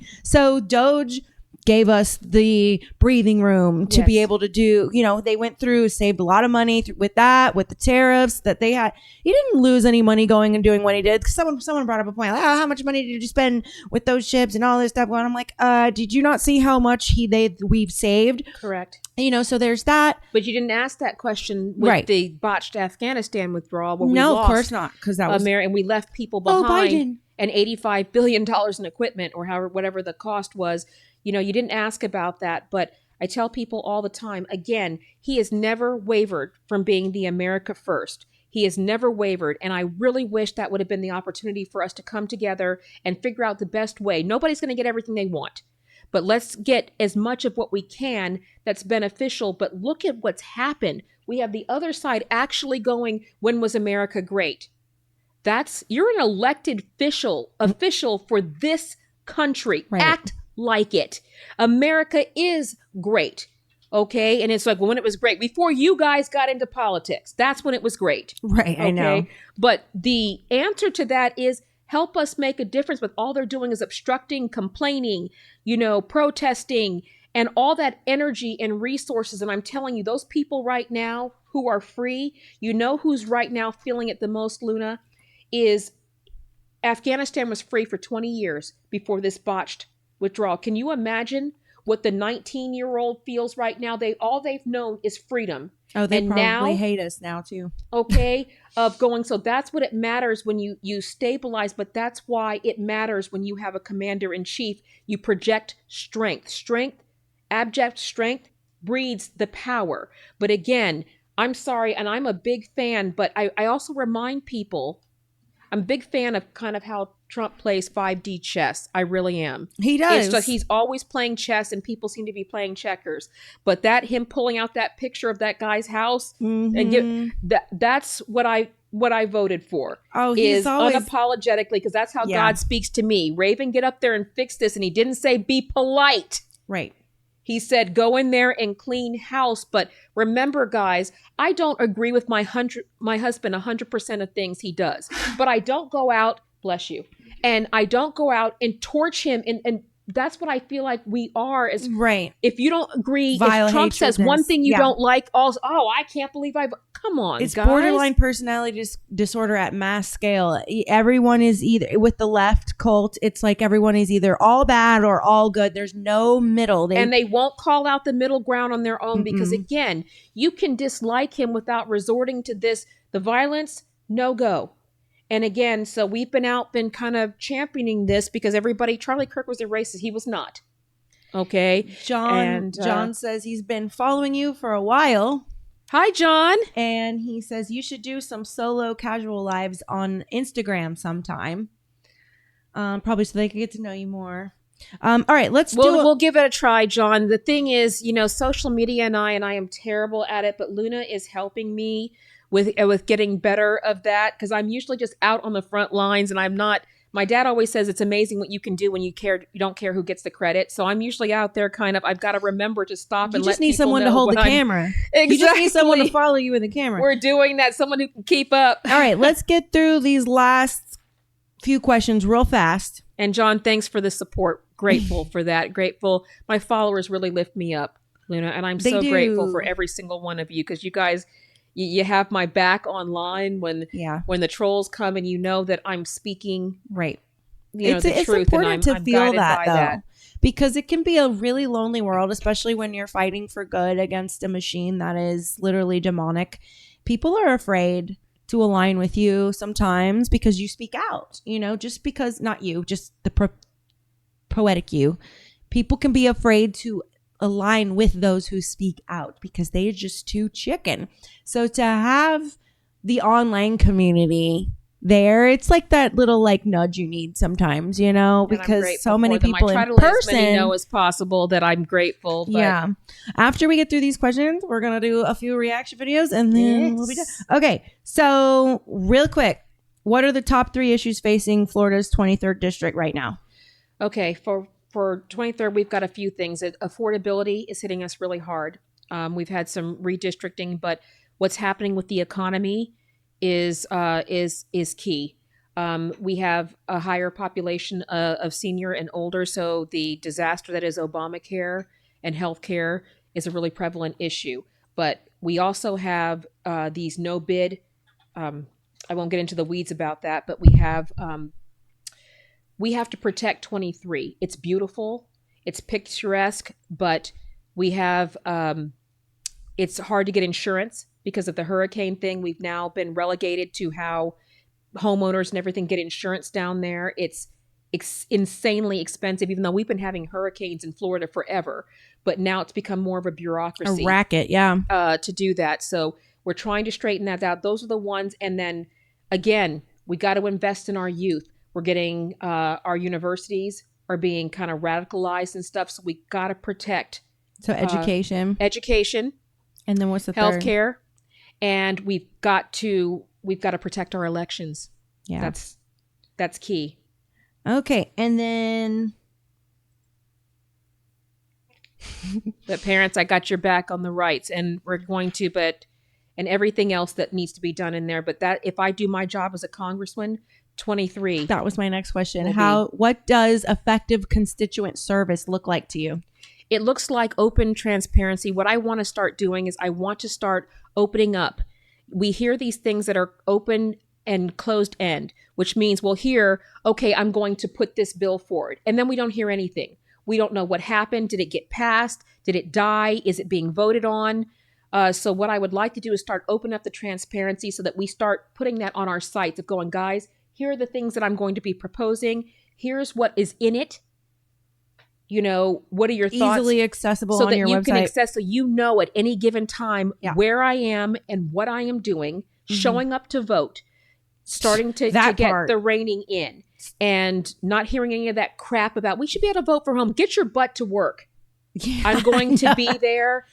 Yeah. And guys, for I That's a joke with big my one for dad me, that you my saying parents, my dad still lives in the DC area. So I said, Dad, I'm going to move home and he's like, no, you're not, but welcome, welcome back. No, that actually is big for me that you said that. The showing up To part. vote, keeping my constituents informed, and making sure before I make that vote that I understand where they need me to be.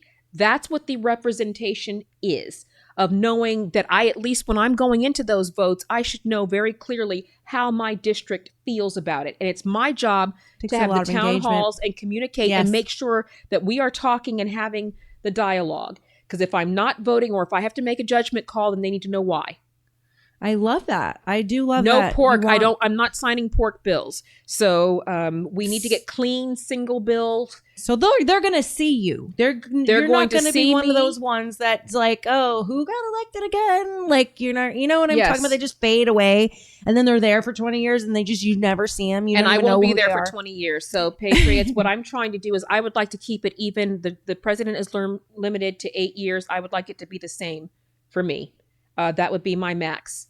Of 4 terms of going in if I would be so lucky to be elected. But I feel like more, and I have to be elected for both. I'm not just a Republican congresswoman. I'm supposed to be able to represent both people, and that means, and I am listening. It doesn't mean Just use your common sense, and you'll be good. correct.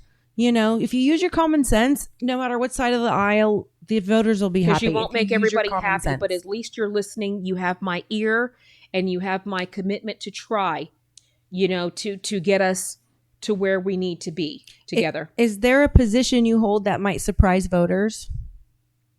Like, what would they not expect? Like, what would be the fun fact position that, like, you never get asked, that you've been wanting to talk about and no one ever asks?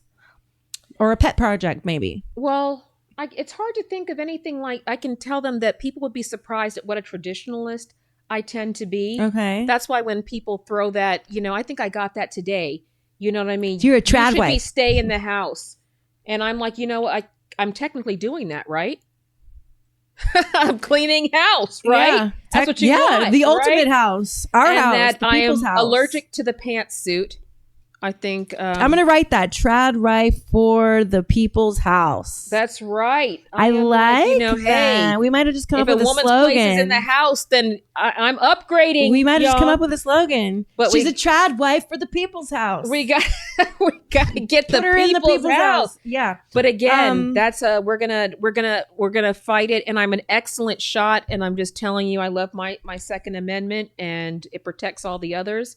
But I don't know if I She have got any good. really shocking. I don't drink coffee. That is shocking. What would you say to voters who are skeptical of all politicians? Remain skeptical. What I'm Good asking answer. for is the right to demonstrate, because again, talk is cheap. But this is what we do at this point, is right now is them convincing them. But the way that it's really going to do it is I'm going to demonstrate it with how I act. So I can say this until I'm blue in the face, but we've all been mistreated. We've all been lied to. We have all been betrayed.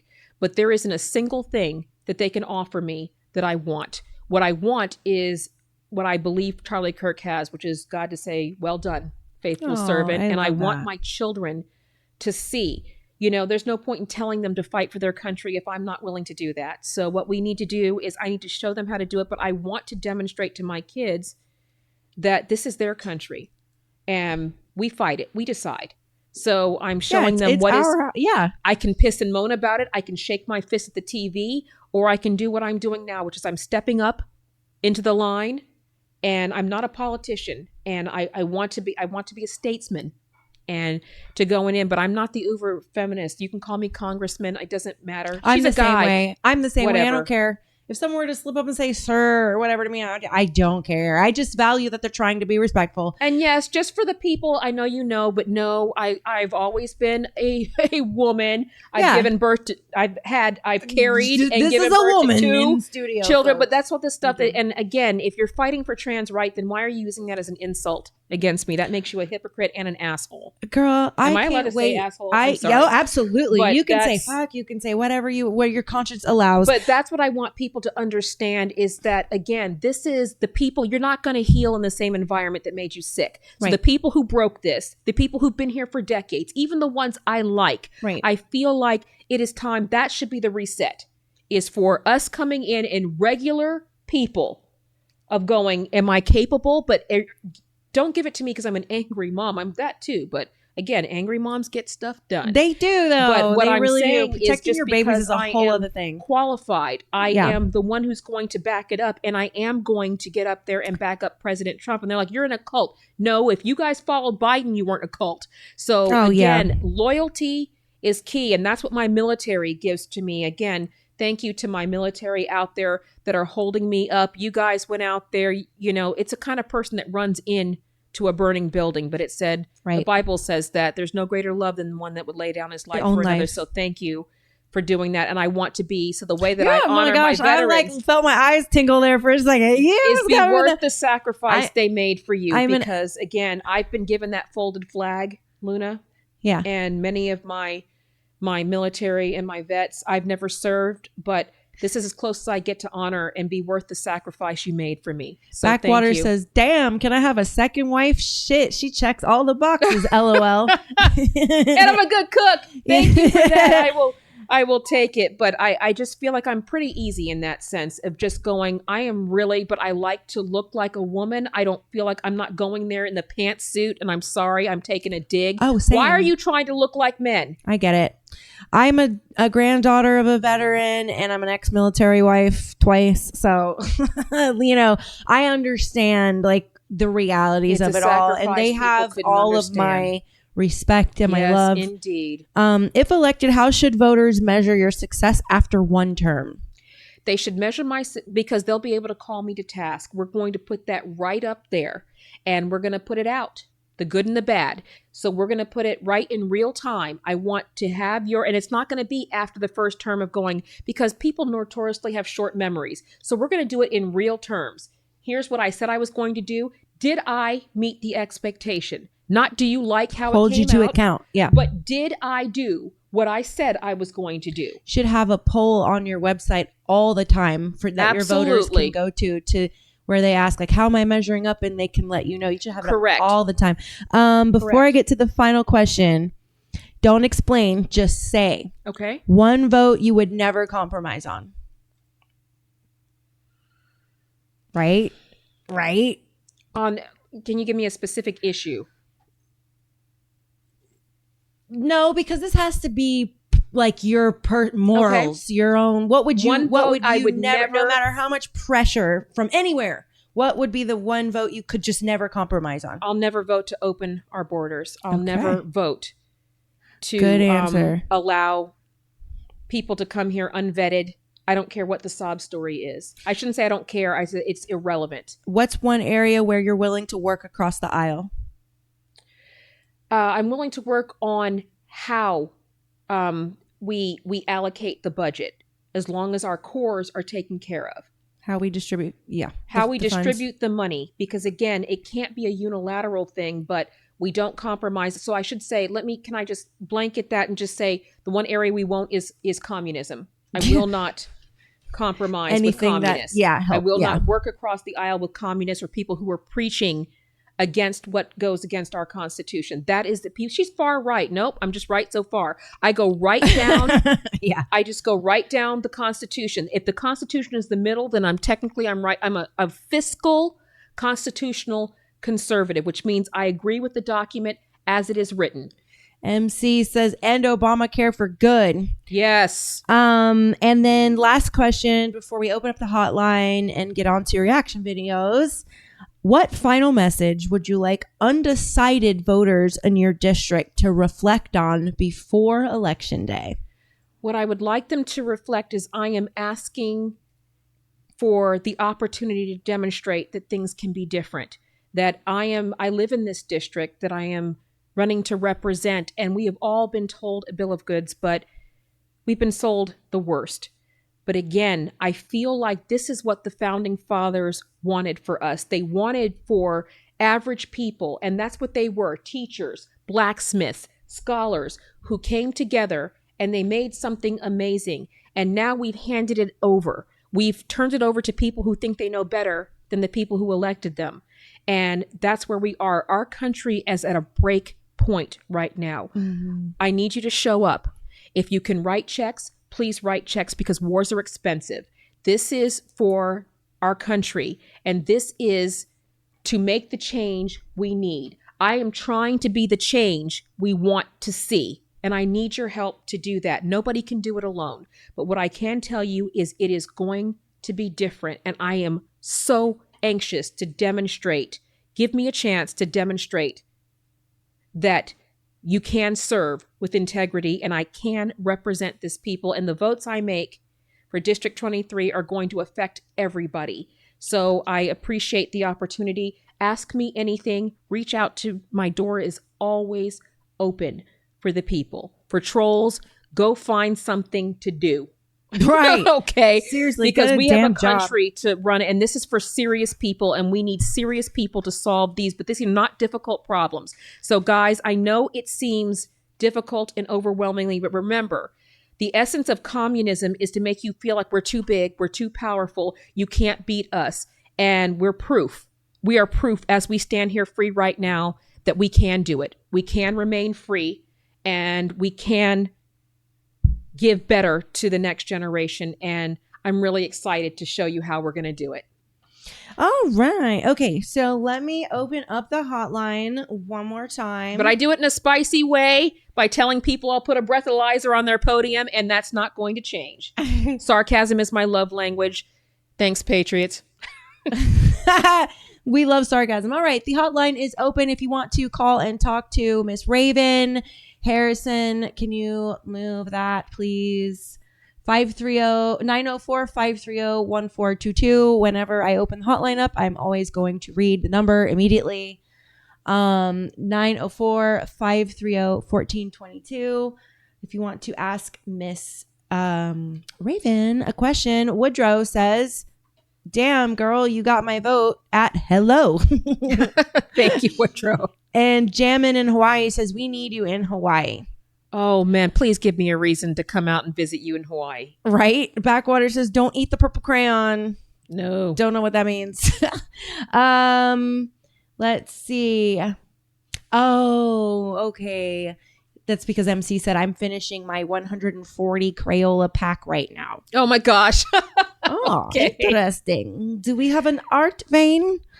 And Crayola abuse. They're having a whole joke going on. I don't know here. if we have Crayola eaters in Congress. I think those are the glue eaters that we're struggling with in Congress right now. You know that kid who ate glue in the classroom? You know who I'm talking about. Come on, Backwater. Why don't you call, bro? Like, come on. Seth is like kicking y'all's asses. He is the guy who calls the most. Hold on, please. Where are my regulars at? Are y'all shy? Does the pretty lady have you shy? All right, I am going to read an ad real quick before. If you can mute the line, please. And then I will open it back up after that. Is it muted? All right. So we are going to read an ad from our friends at AIM Controllers. Y'all know I'm a gaming girl, so are you ready to level up your game? AIM Controllers is where custom meets unbeatable value, and right now it's the best deal of the year. We start with official Sony and Xbox controllers, fully compatible with console and PC. No functionality lost. Then you go wild with custom features, smart bumpers, paddles, grips, stick height, custom buttons, and even design your own PS5 snap panels. I'm not a PS5 person, but it's cool. And here's the part no one else is doing. lifetime warranty on all modified parts. Whoa, that's right, lifetime. What other company does that? Exactly. Normally, a fully loaded setup can run you $400 about, but during our one price promo, it's just $209 US or 182 European pounds, no matter how many features you add. Use code RUMBLE at checkout and lock it in. This is your sign. Go to aimcontrollers.com and build the last controller you will ever need. All right, that is for my gaming babies. I'll take 2. Yeah, right. I need like 14. They keep breaking them in our house. All right. I'm keeping up with my kids. Love the game space. You can open the hotline back up while production gets ready for our videos and while Raven tells us all the ways we can support her, find her on social media. Go ahead. Okay, and I'm telling you, you got me with that gamer ad. We are a game household. Yeah, I love that. Me I too. think you might have, because I have nails, so this is the problem. Of, We can do it. We can do it. well, I need something that will allow me to do that, because there's one I'm trying to. So for those in the space, I got to get repo. I can't do it on the PC right. I need a controller to be able Me to do too. repo. Us girls gotta have nails. So that is the best game, is Fire. But yes, I am all around everywhere. So Patriots, some places on Facebook, I am Raven the Conservative Warrior. That is a title the media started giving me. Love that. And we are on all the social media platforms. On X, I am Raven for Congress, Raven Harrison for Congress, Florida 23. Raven Harrison for Congress.com is my website, and that's FORCongress.com. That's my preferred, guys. That's got my backstory. It's got some pictures for those. I like a lot of pictures about what my parents, because a lot of times when I'm out with my dad, nobody realizes that's my father.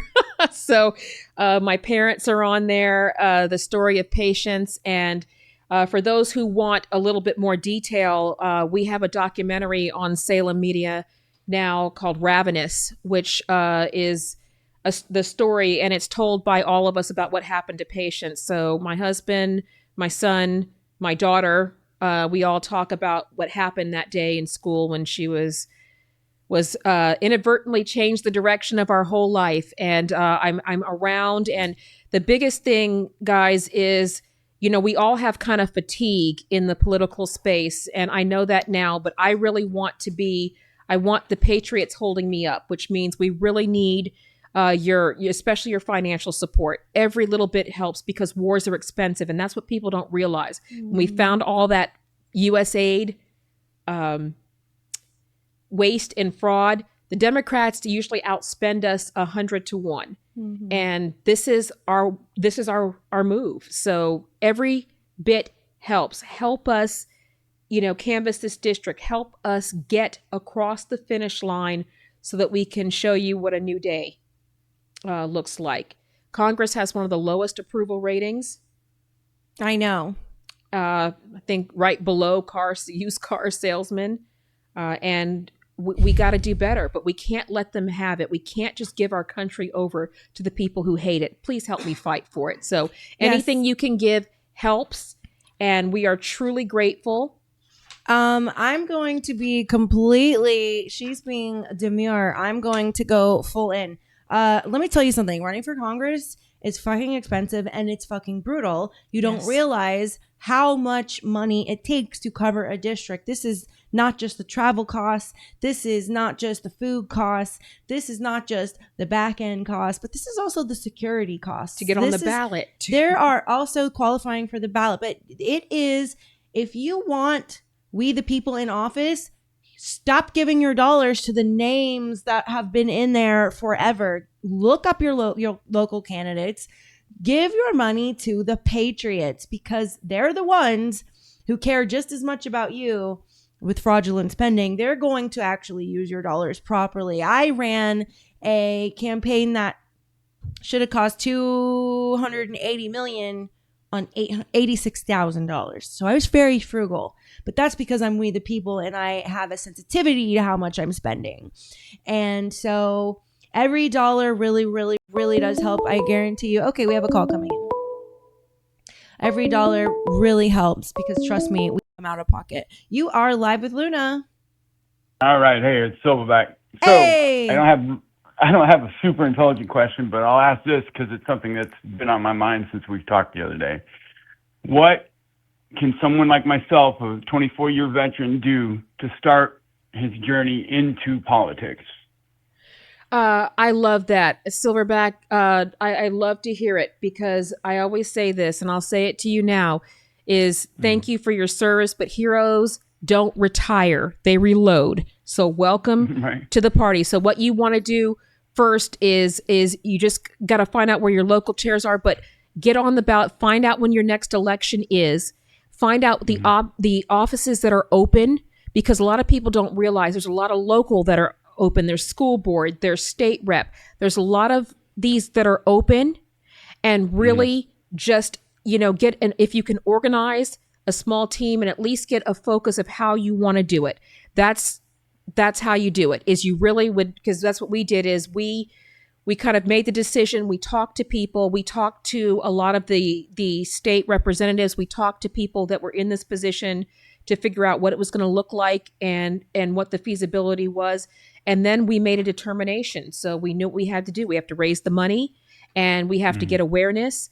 But again, don't let anything take you off of that track. You can do it. And your patriots will lift you up. What level would you recommend someone starting at? Well, like at the local. I normally, the reason that I chose to go at a federal level is because of one of the reach I had from the story with my daughter. Also, it's because of having foreign policy experience, having, having my parents be in the military and travel to these places. I feel like that's where my skill May I pipe resides. in? Please. But I was gonna say your most important area involvement is at the local level because it trickles upwards. Everyone shifts upwards as they move through their careers. One thing what I did to start on the local level, which is free to do, is to join your local Republican executive committee. Anybody who's a resident in your county can join your county's local REC, Republican Executive Committee. And that's a good place to start with what Raven is saying, with asking the questions, who's doing what, who knows this person here. Because at your local level, it could take only a couple $1,000s to run. It could take, meaning only 50 votes or 100 or 1,000 votes. Just depends on what your city's like. So I would say start at your REC, because at an REC level, you as a county resident now has voting power in the most base level organization in your Republican Party. So the most base level is your REC, your Republican Executive Committee. That voting power, that has to do with how money is spent within the committee, how money is spent around the city, where we're going to support like the police lodge or et cetera, and then it moves up like that. So that would be my suggestion, but not to take away from her. And it's good. But what I would also say is there's a clear distinction, Silverback, between the grassroots and the establishment. Okay, so a lot of these organizations, you need to be very careful because the establishment will smile in your face and stab you right through the heart. So you need to, the grassroots are the ones, and you will know, because a lot of them are labeled grassroots, but you want to make sure that that's who's lifting you up. And because that's what you're going to need. You need the momentum to carry you forward. You don't want to draw the attacks, but you want to just stay focused, get a clear message, hit your points. And, you just keep being everywhere and anywhere. I mean, we don't sleep. We just keep going and we go around, but it is so worth it. And Luna is right. We just need so many people, and local can shift the momentum of things. I give people an example. I'm not in California, but there was an area in San Diego that had 67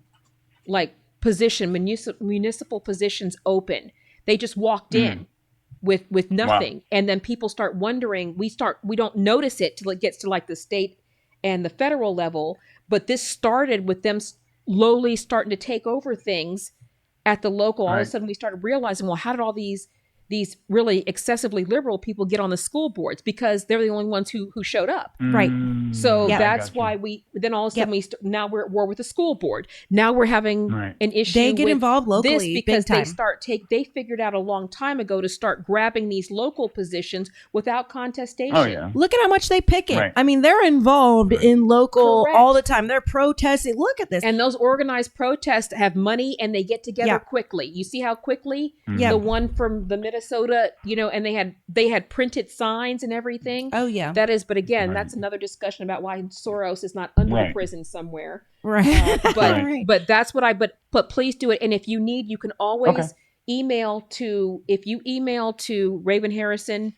I don't remember what the email is, but if you send an inquiry in there From her if website. you need something, Oh, okay. just tell me where you are, and I'll point you to at least the ones I know about that are near you. But thank you in advance for stepping in and let me know if there's anything I can do to help support you. Yeah. Yeah, no. I appreciate everything you're doing and everything you've spoken about tonight. I know the whole chat group has really enjoyed it as well. So thank you very I'm glad much. because I can't see it from here. I'm trying to watch Luna in the group, but I just it means a lot that I get to talk to you directly because they say a lot of garbage. I am floored. I think the one thing that's hardest for me in all of this is hearing the ridiculous garbage that people say, and you just can't defend against it. And people are just, I mean, I'll give you a quick example. Silverback is, we saw a scorpion. As much as I would like to say I'm a warrior, I don't do critters. And my husband is a pilot. He had left. We had just moved into this house. So of course we don't know where anything is. And of course this big scorpion, I thought it was like an episode of the Travel Channel, runs across the ceiling and I've got nothing. And I went, oh my goodness gracious. We need to move. No, I can't go get a hotel tonight. But what I was thinking to myself was maybe I just let it go. But I said, no, I can't. What if this thing gets out and stings one of the kids? I sat there having a real discussion with God, trying to kill this thing. And it was lightning fast. But I really just kind of like, Raven, you're 500 times taller than this scorpion. Just step on it. And I absolutely did it. It crunched. It was gross. It was horrible. 2 weeks later, I saw this scorpion ring on Amazon. And I thought, you know what? I wore it as a badge of honor over conquering a fear that I had. I kid you not, Silverback. 2 weeks later, on social media, she worships the devil. Did you see that scorpion ring? And 5,000 people went, oh, I can see that about her. I'm like, are you freaking kidding me? Can you guys just stop it? That's always been my hesitation about, going into politics was always, they're going to go knee deep in your whole background and make things up and not ask you what happened here or what's going on with this. They're just going to assume and make up whatever narrative they want to make. They made up a bunch of shit. And my issue was I thought, I don't have skeletons in my closet, but I realized it doesn't matter. They'll just make it up. But what I will tell you is my mom always says you can't have faith in God without having faith in God. Either I trust him and I can't, you have to, they're going to talk about you regardless. There is nothing for sure. that is off limits. They won't, but again, we are greater is he in us than and God we are can in this do world, so any, you can do it. God can do anything. I've literally asked God, like in that scenario, I've literally asked God, like, make their eyes blind to the lies. And you never know. They can, by just asking that, God can make sure their eyes literally don't see the lies they and push he out. protects the fire. And I have a poster in my room with the lion that says the devil says you cannot withstand the storm, and the warrior replies, I am the storm. I am the storm. I am the storm. So that's what we just let it, and we let God take care of the rest. He didn't ask you to figure it out. He asked you to trust that he did. So but you can do it, but just know that's going to be part of it. You never really get comfortable with it, but you can do it. And we just kind of get it. And I just trust that my patriots know when they hear something utterly ridiculous. I mean, I hear crazy. She was born a man. Oh, stop. Really. Even if you can't, even if you decide you don't want to run for office, there's so many other ways.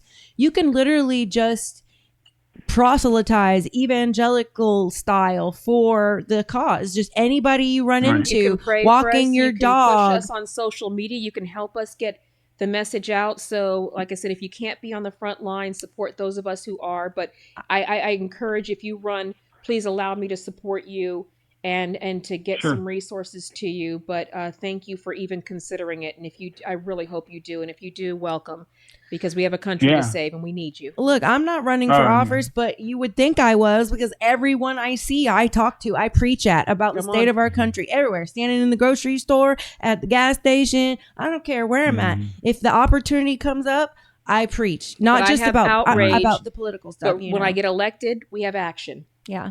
All right. Right. Well, thank you so much, Thanks, Silverback. Silverback. Yeah. No, thank you for answering, and thanks for everything. Appreciate it. Yeah, no, I'm so glad you called. Good one. Yeah. All right. So the fun part Okay. is coming up now. It was already fun. Yes. He's gonna load up those videos. MC says, but does the poison exit while boiling? Crawfish boil, onions, garlic, red pepper. They are talking. I'm gonna get hungry. Remove the pincher. Please don't tell me what they're are y'all talking about a talking crab boil. Y'all I'm have like- found my Achilles heel. I'm like, what? I'm hungry too, man. We were snagging on ham and cheese. Well, I'm telling you, the juicy crab is one of my favorite. And now my son can crack it better than I can. You got that's when you get those good southern roots, Whataburger crab, and all things butter. Yes, anything with butter. All right. Are we ready? Okay. Here comes our first video, guys. I can't even give you a menu. I can't give you a good little one-liner because I got nothing on my page about that. So it's totally for real blind for me.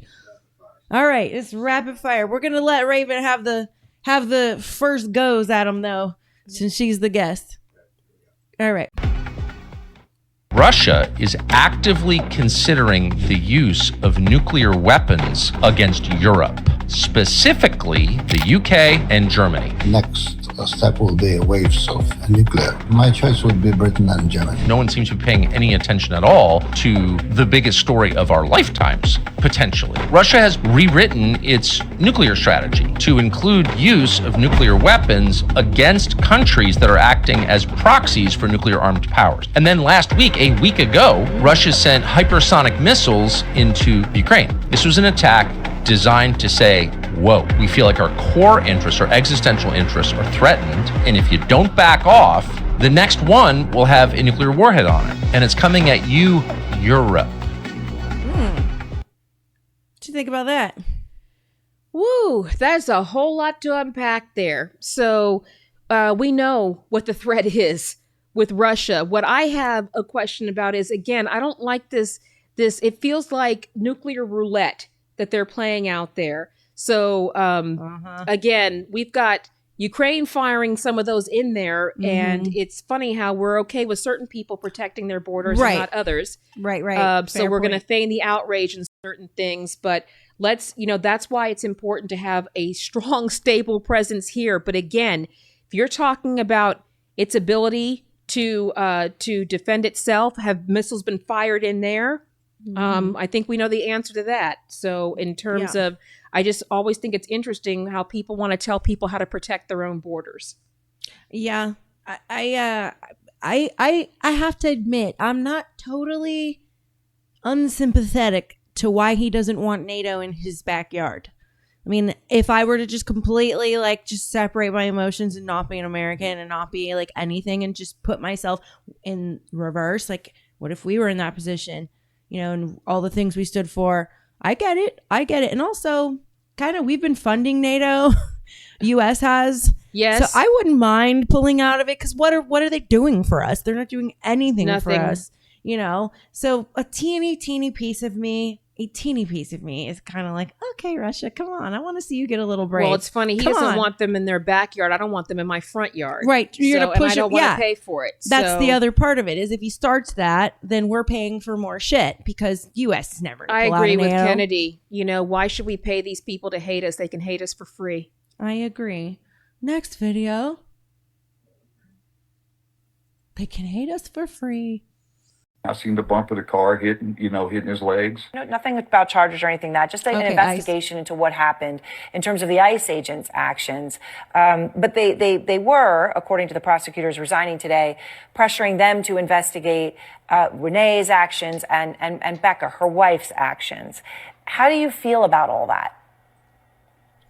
Well, I'm not blaming anybody. I mean, it's a hard situation all the way around. It's hard for everybody involved. I mean, the ICE agent, at first I didn't see the footage where, he was actually, he was actually being ran. I mean, I seen the bump of the car hitting his legs. And so in a flash like that, it's hard to say how you would react.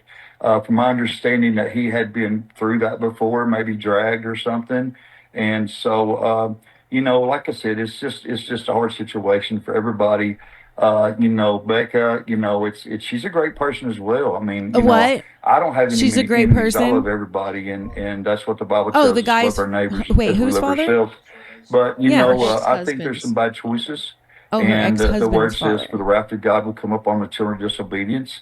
And, it's I don't blame ICE. I don't blame Rebecca. I don't blame Renee. I just wish that, if we're walking the Spirit of God, I don't think she would have been there. Well, walking in the spirit of God That's would the way I have look meant at standing on a sidewalk and recording that shit, not jumping in front of the damn Whoa. fucking car.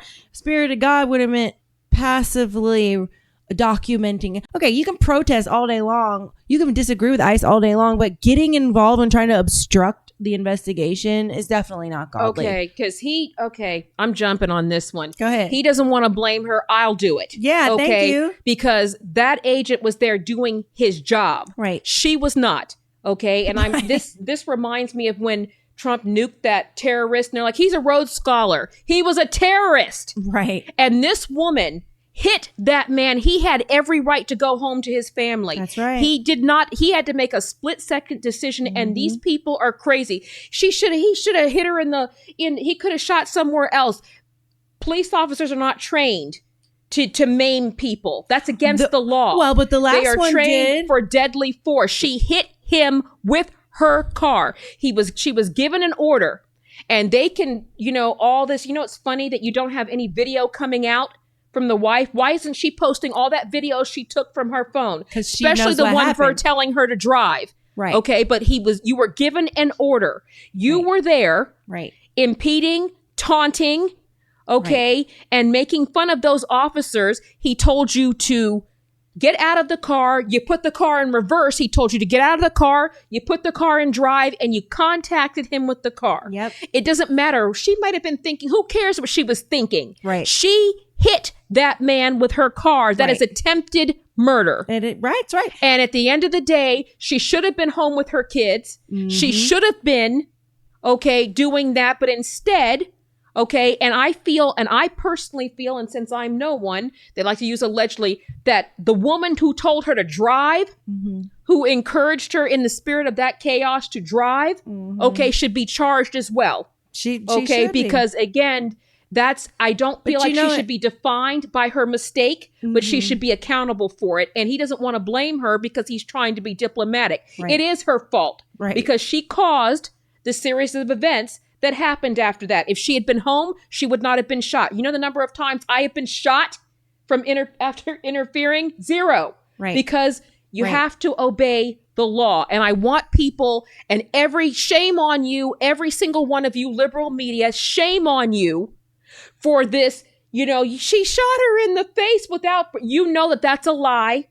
You are gaslighting people, and she is exactly the reason why this deceptive journalism matters. Okay? You are radicalizing these people because you are distorting the truth. Accountability. Anybody who shoots or who uses a vehicle and comes at ICE is going to likely put themselves in the exact same position. Okay? You know how you don't get shot in the face? But again, you guys said Ashley Babbitt put herself in that position by protesting even though she didn't have a weapon or a car or any access. You said Charlie Kirk put himself in that position by speaking his truth. You didn't talk about freedom of speech there. You said that Charlie Kirk put himself in a position to be assassinated in front of his family by being shot in the neck. But this woman is taunting ICE. She disobeyed an order. She used her car as a weapon. And you guys are now, deaf mute hypocrites. And we're not going there. That makes me sick. It's tragic. Am I happy and celebrating that she's dead? Absolutely not. She should not be defined by that bad decision, but she should be accountable for it, and she is. I agree. The sad thing about all of this is the fact that if she had actually run him over and killed him, they would be celebrating. Correct. And the other sad thing is the fact that look at what just happened with the other shooting from 2 days ago. He's getting beat in the face with a shovel. He shoots the dude in the leg. He opts for a maiming so he can run away. And they are still acting like it's the same as the other one. So there is like nothing. It's kind of like be nice to your kid because you don't want them to run away when they turn 18. They're going to do it anyway. So if that man felt like he needed to do what he had to do to make sure he got home to his family, I'm not judging that moment. I'm not going to judge him either. Yeah, because it wouldn't matter how he decided to shoot if he even had that wherewithal. And I get that there's some people that do have enough wherewithal in a heightened situation to choose that, but most don't. But if he had handled that if he shot and missed, they would be doing the same thing because they have to hate anything that comes from. I don't even think it's just Trump anymore. I really think that these people have been educated under Marxism and they are trying to destroy capitalism. Correct. Because what is the reason to take a paying job to protest? And it's anarchy. But what they're doing is, and I said this because I spoke at a school board meeting against a guy who came out saying Charlie Kirk was this and that. He's like, he was a racist and a bigot. And I said, listen, what you're doing is you're putting qualifiers on hate. Okay. If I was to say to you, Luna, how do you feel about shooting a man in the neck in front of his family? You would say that's outrageous. Right. But if you say he's a bigot, he's a Nazi, he's a fascist, I still wouldn't want to. Well, I'm telling you, but that's what happened. Group, the mentality's now going, well, it's okay then. Right. Because he's all of those things, which is why I get on the Democrats for this rhetoric that they put out there. And they know exactly what's going to happen. They put this out there hoping that the people who are most vulnerable among us will act on that. Well, that's who they target. Because they're not going to risk their freedom or their, viability to do that. And they've got these people doing their bidding for them. And you just have to don't be a useful pawn. The Soros foundations do not care what happened to Renee Good. All they care about is that she followed orders and it incited an entire look at Minneapolis right now. Mission accomplished. Correct. Renee Good was a necessary casualty for them. That's how they see it. They make these people believe that they have all this backing, that they're totally fine for what they're doing.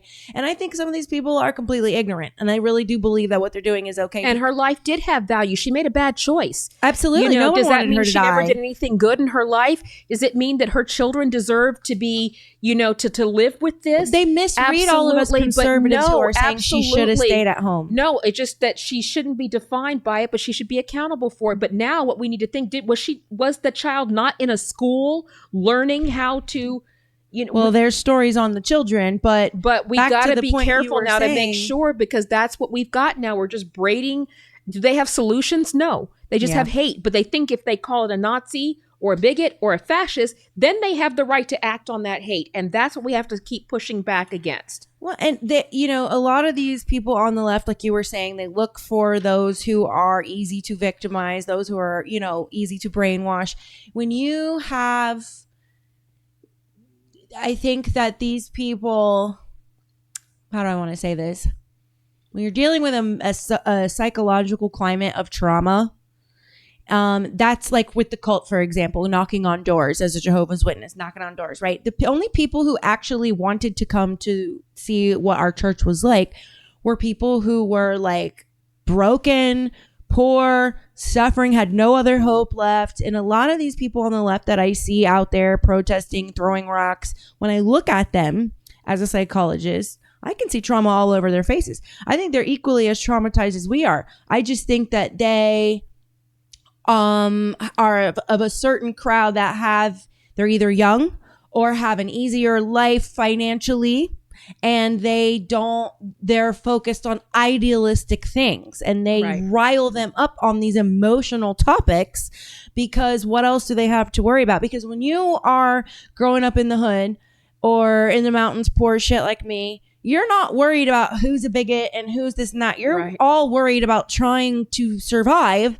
So you're trading with each other. You're doing services for each other. Your mindsets are about how can we survive versus what they're doing. And I really think it's sad. And on one end, I have so much pity for them and sorrow that they're at this point. My daughter included, my oldest daughter. I shared with you a little bit about that story.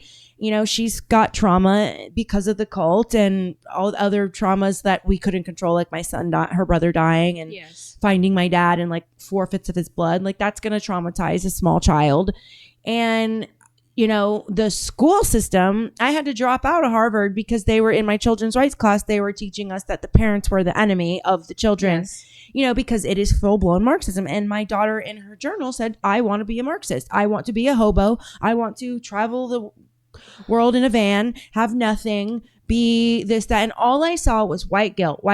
She's not, obviously, look at me. She's not totally white, right? But whoever I breed with, my babies are going to look more like that because I'm so mixed. But so she's white dominant, like white, like most people at face value would think she's white. But like when you really look at her, you can see she's mixed. She looks super Korean, by the way. Very Korean.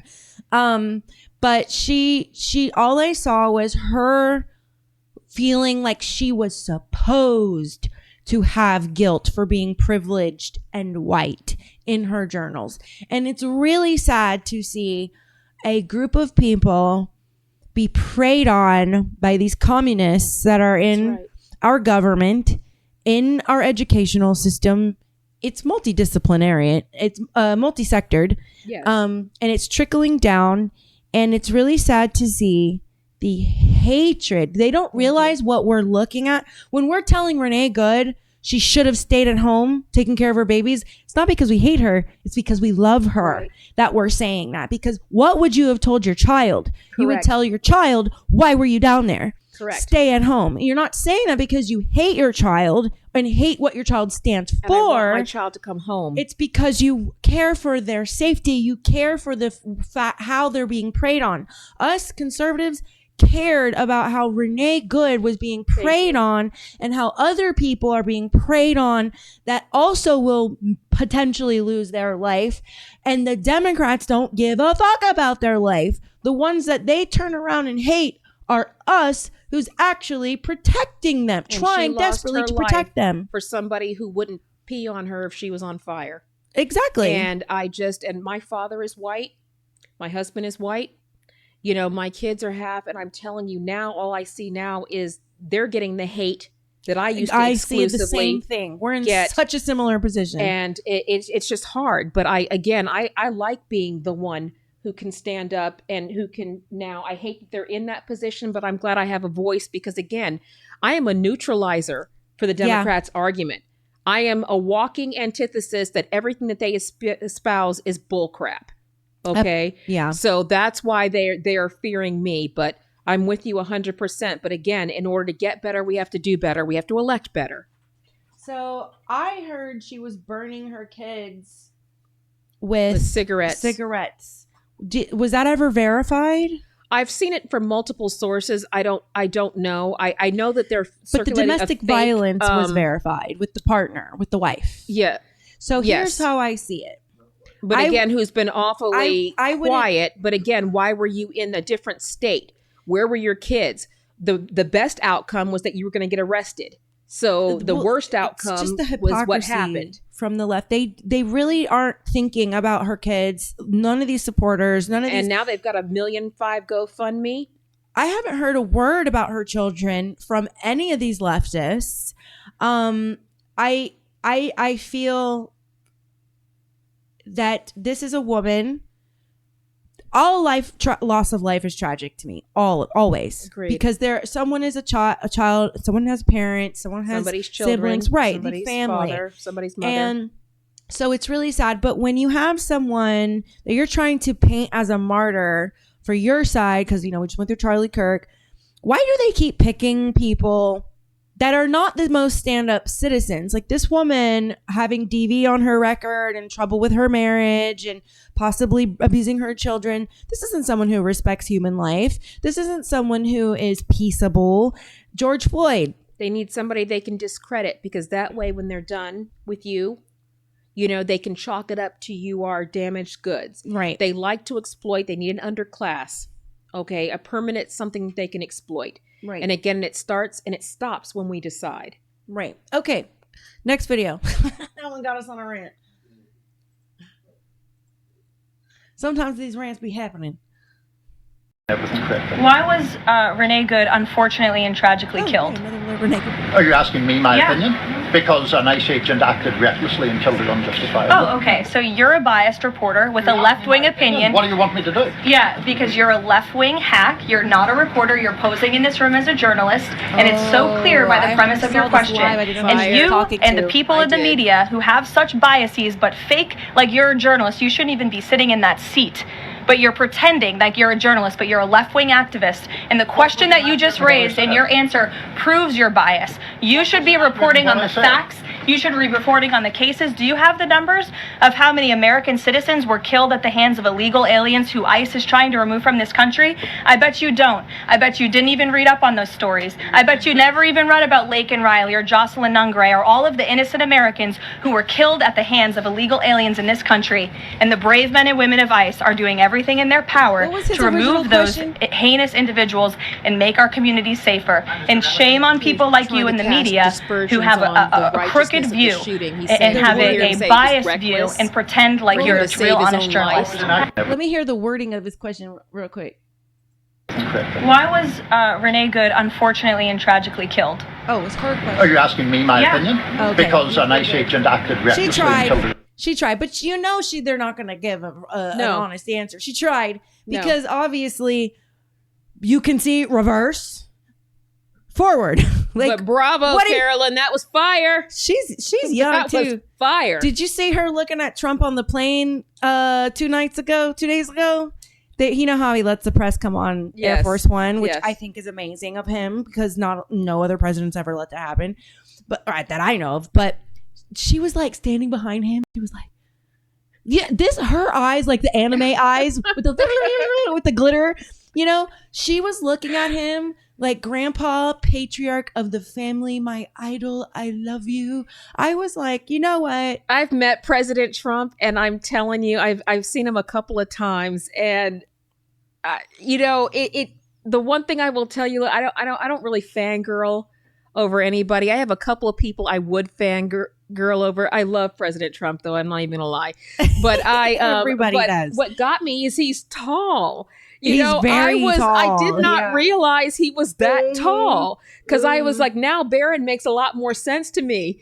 And Melania's tall as shit too. Well, she is, and that's what they say. It's when the mother is above average height, because I'm dealing with that. My 13-year-old is 5'11", y'all. I'm right taller there. than me. She's tall as my auntie. Oh my goodness, I'm 5'6". I thought that was pretty good, but I'm telling you, but he has such presence. He does. But I remember just the first time I took a picture, I'm like, God, he's taller than I don't know what I was thinking, but he's tall.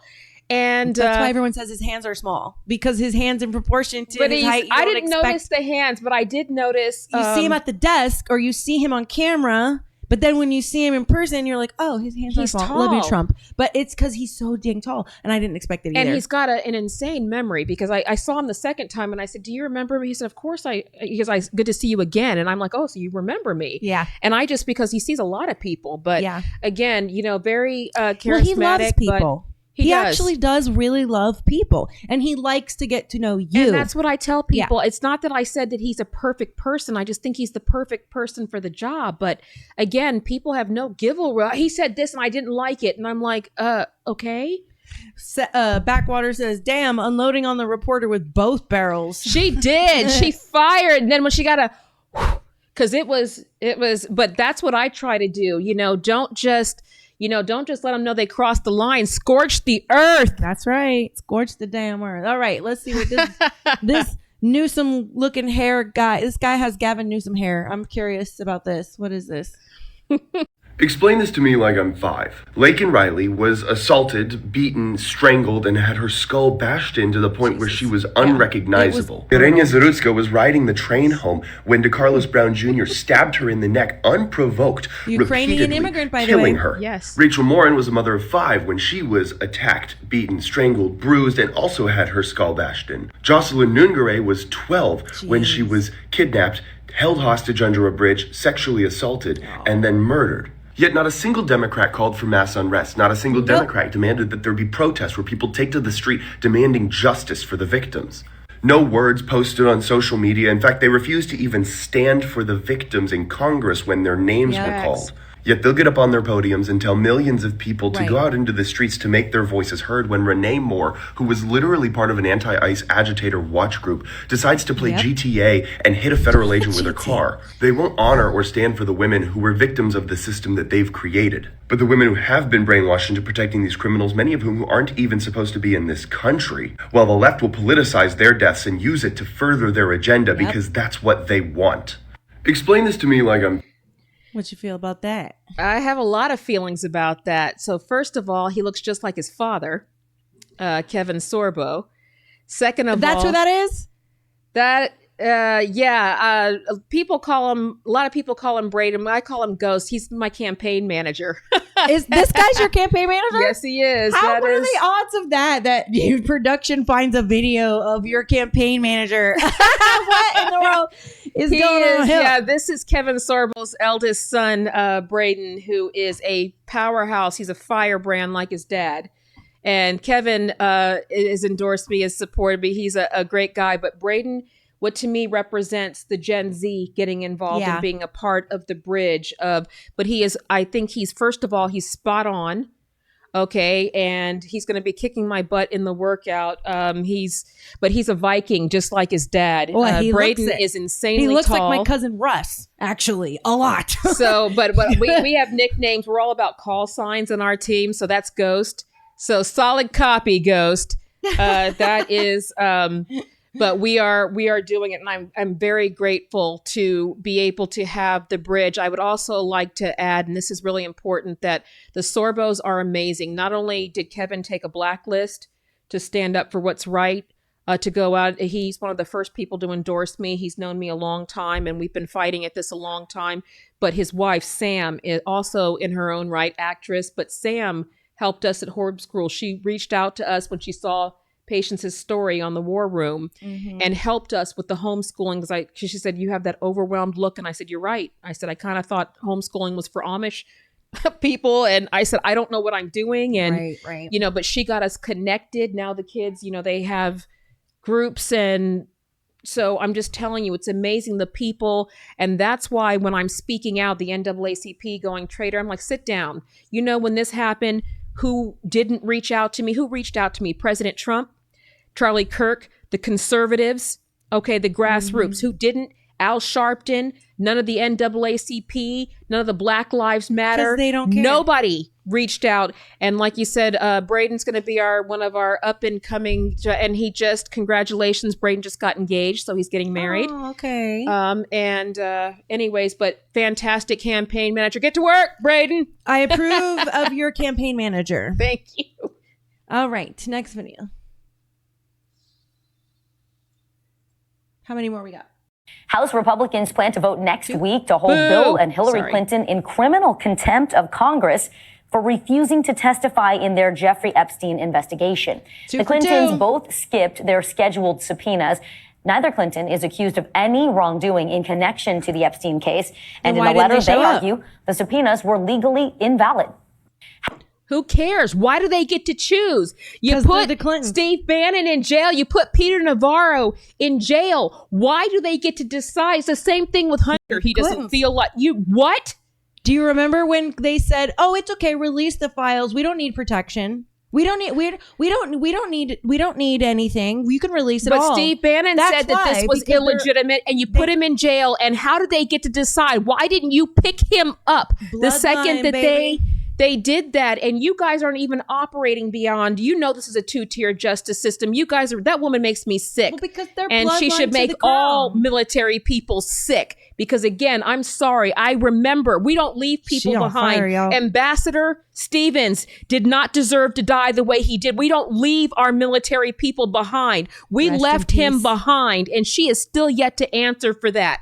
And all those SEALs that died protecting him, that makes me sick. So for Ambassador Stevens, RIP Ambassador Stevens, and we made sure that despite the fact that she had everything on her side, every 3-letter agency, they still couldn't throw her ass across the finish line.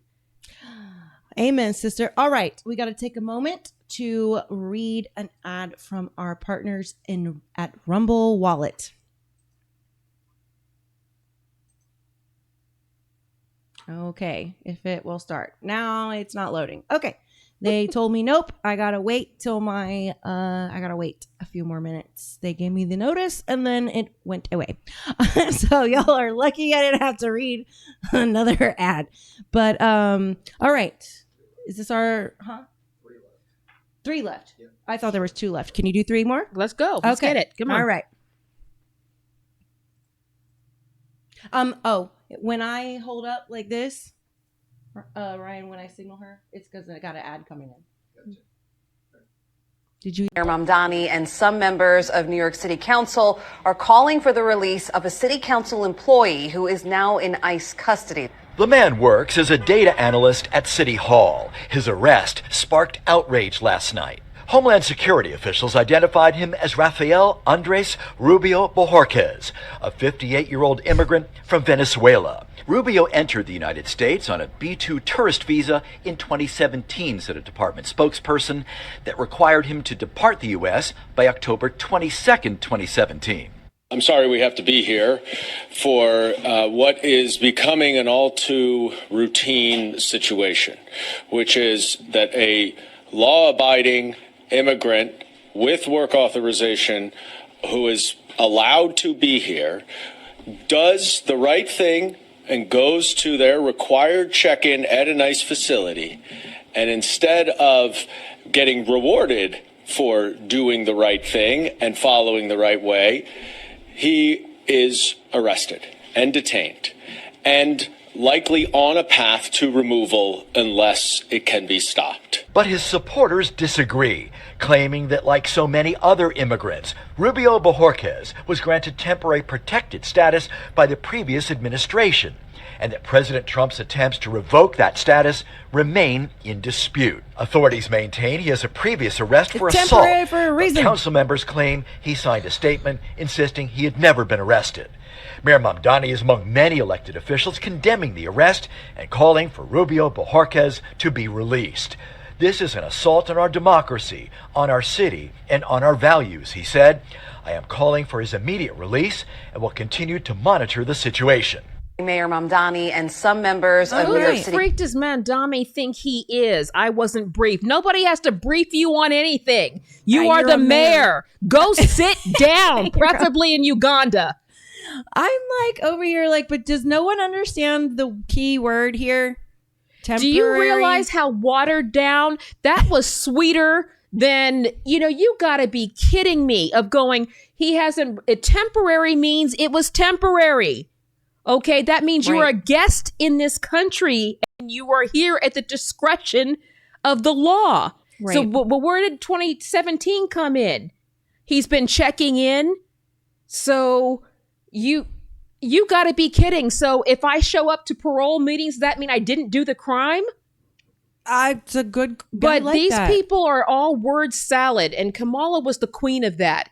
So thank God every day that we dodged that bullet. But for this, for Mamdani, you guys are kidding. He is acting like, he is some kind of world leader. He is ridiculous. Mr. Everything is going to be free. Everything free is paid for by somebody who works. And smug.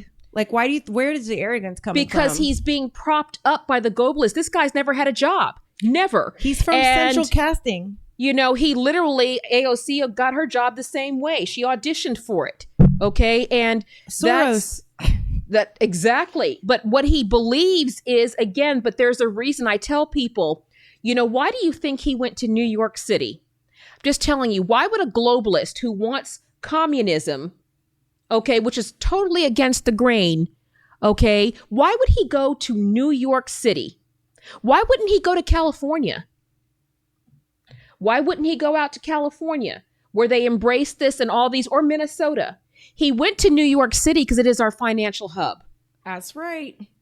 All right. I am going to visit a message from our friends at Rumble Wallet. All right. They can cancel your accounts, freeze your cards, decide what you're allowed to buy, say, or support. Big banks and financial institutions have total control, and they use it. That's why financial independence matters more now than ever. Introducing Rumble Wallet, a non-custodial wallet built for real freedom. With Rumble Wallet, you control your money, not a bank, not a government, not a tech company. Buy digital assets like Tether Gold, and Bitcoin in one place. No permission, no middlemen, no cancel button. And when you want to support the creators you actually believe in, you can use the Rumble Wallet app to directly tip content creators, fast and without interference. This isn't a credit line they can shut off. It's your wallet, permanently. Yours to protect your future, yours to protect your family. When the system fails, when institutions turn on their own people, financial sovereignty is the difference between security and vulnerability. Rumble Wallet isn't about politics, it's about freedom, ownership, and protecting what's yours. So take control today. Download Rumble Wallet now and step away from the big banks for good. True ownership, true protection, true financial freedom. All right. Cash is king, friends. Now that I completed the ad, just saying. Thank you, Seth. You are so right. I have a little bit of crypto. I'm having fun with it. Just a little bit, just whenever I have some extra. All right. Last two videos. Yeehaw.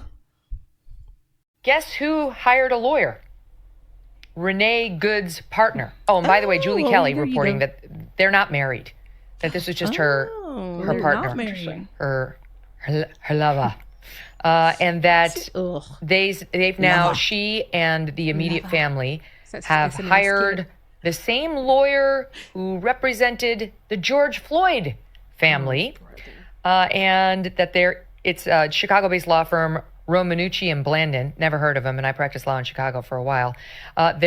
Their statement is, what happened to Renee is wrong, contrary to established policing practices and procedures, and should never happen in today's America. It said Renee Good's family wants to honor her life with progress toward a kinder and more civil America. They do not want her used as a political pawn, but rather as an agent of peace for all. Well, that's not why you hire this civil rights firm. You hire them to sue and get what the family of George Floyd got, which was a $27 million settlement. That's why you hire them. So what's happening now is they're lawyering up, and they're clearly going to sue the feds and maybe the state. I don't know. They'll find some ways and try to get some big payday for the lover, who should be under arrest.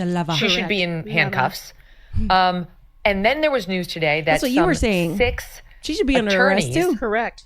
I believe they're U.S. attorneys, federal attorneys, have quit in the state of Minnesota because they're angry that we're not going after the officer, and we are apparently ordering an investigation into the group that is training Renee Good and her lover and others on how to interfere with ICE operations. So these virtuous I did hear them federal prosecutors decided to quit in a fit because they're mad. They don't want to look into Renee or her partner or any of the other ICE agitators. They really, really want to look into the ICE agent who, in self-defense, shot her while she was trying to run him over. So that's where we are today. Your thoughts on how that's going to play out? Are the remaining career bureaucrats across the administrative state just waiting for moments like this where they can dramatically quit and leak it to the media? Like, is that why they're still there? Because I can't imagine why somebody who would quit over this was still at the Department of Justice after everything that's transpired in the last year. Like, it's deeply weird to me that they were even still in that position, and I genuinely wonder if some of them stay for the opportunity to pull off a stunt like this one. Guess Yeah, how much of it do you think they're like were planning on, like hoping this would happen, like they were wanting this to happen? I think that the odds are 100%. Yeah, because this is what everybody's been wanting their George Floyd, and that's the precedent that was set with the George Foreman. We ignored the fact that the autopsy said he died of an overdose. We ignored all the other, and that guy had more funerals than heads of state. So he, that's a typical poster child of the left of who they like to celebrate: drug addicts. I'm old enough to remember that George Floyd put a gun to a pregnant woman's belly. Okay. And in and out of prison. And this is who they wanted to idolize as a hero and make their martyr. Okay. And we have one that believed in God, and they shot him in the neck in front of his family. But again, what I think is interesting is the only cell phone video we don't have is that from the quote wife. Everybody's been calling her that. But at the end of the day, you're going to have a really hard time. Even as a lawyer, I would never want to take on this case where my client was on record telling her to drive and to disobey the order. So at the end of the day, I think that this is a foreseeable stunt. Let him sue. Thank God President Trump is at the helm. Let them try this because the wheels of accountability are coming. Okay, so the train is coming. You want to get in front of it or get behind it, but we need to start getting accountability. But again, until we start seeing people go to jail, I keep fantasizing about going and standing and protecting ICE. Like, I'm gonna stand here with you. So, these ICE guys are as tough as it comes, man. It's just about the message. It's I want to just go over there and be like, I'm gonna stand here with you, and we just have to have his back. But can you imagine this guy? His family has been doxxed. Yeah, he's got internal injuries. Yeah. Okay, he's which probably is coming with a substantial hospital bill. Yeah, her GoFundMe for the woman who instigated this on camera, taunting and then hitting with a car, is over $1.5 million, and this guy has raised about $4,000. Can you believe for that being hit like this? This is completely just goes to show you how the media has a stranglehold. Well, they lie. They flat out lie. This is their headline. About the second one. Man gets shot by ICE. They don't say the whole story. They don't. Applying for sainthood was hit in the face while she was trying to broker peace for the middle. I mean, they've got all this and the mayor garbage. For Minneapolis is like, oh, he has an injury that's the same as hitting your leg with a fridge door. I'm like, what? Well, this guy is, he's a few cards short of the deck anyway, but anyway, it's just crazy to see that. But yeah, this is where they always go. Yeah. They went straight to, they didn't go straight to criminal to try to get justice. They went straight for the money, which is what they all do. Is they always go straight for the money. And now we've got people who are actually funding this GoFundMe of going, you all deserve to lose your money, because again, hopefully that money is going to be going to her defense to explain why she instructed Renee to impede an officer's instruction. And so that'll be good. Now we know you're not ready, but there is a fake there's a fake arrest record for Renee being circulated. Guys, don't circulate that. I mean, it just gives them fodder for that. What fake arrest there's record? Somebody's been posting, they've been posting this rap sheet, and it's not her. So they've been posting this. It does not mean she is innocent. It means that one that they're posting appears to be fake or belonging to a different They do person. that though. They put in the mix stuff that looks like it could be true but isn't, to throw you off. And they'll try to use that, but hold to the fire is the video doesn't lie. So Silverback says her exact words: "Drive, baby, drive. Drive, baby, drive." And we all heard it. And again, that was after he told her. And again, two distinct movements. And remember, my father retired a lawyer. So get out of the car, then you put it in reverse. Get out of the car, you put it in drive. Two distinct things, and neither of them were complying. Yeah. Okay. We're not even going to talk about Backwater, whether you got to get that merch store going. Minnesota, because you're supposedly registered in Missouri, but we're not going to get there. It's a whole hot mess. But this is what the Democrats love. They love the degenerates, lifting up the degenerates of society, people doing bad things, making bad decisions, and they want us destabilized. They want us angry, because I really think they're trying to distract us too from when I ran for Congress to find out how many of the congressional and Senate members were part of the CCP. I was like, and also AIPAC, taking money from AIPAC. I'm like, we don't have our own country. Everybody is like serving foreign interests. We got to have it back, though. All right, last video. You can leave that up. It's not a big deal. Somalis got caught bribing the jury. One of the Somali fraudsters Really? tried to bribe a juror with $120,000. Well, it turned out she'd been given $200,000 to bribe the juror, and she skimmed $80,000. Oh, They skimmed the good skim. for her. She They skimmed really the are skim. gangsters. Yes, But they Trump's are. the captain now, and it's game over. He said captain. They're using my full mob terms. Goodness. I ordered a book on how to scam and it hasn't arrived yet.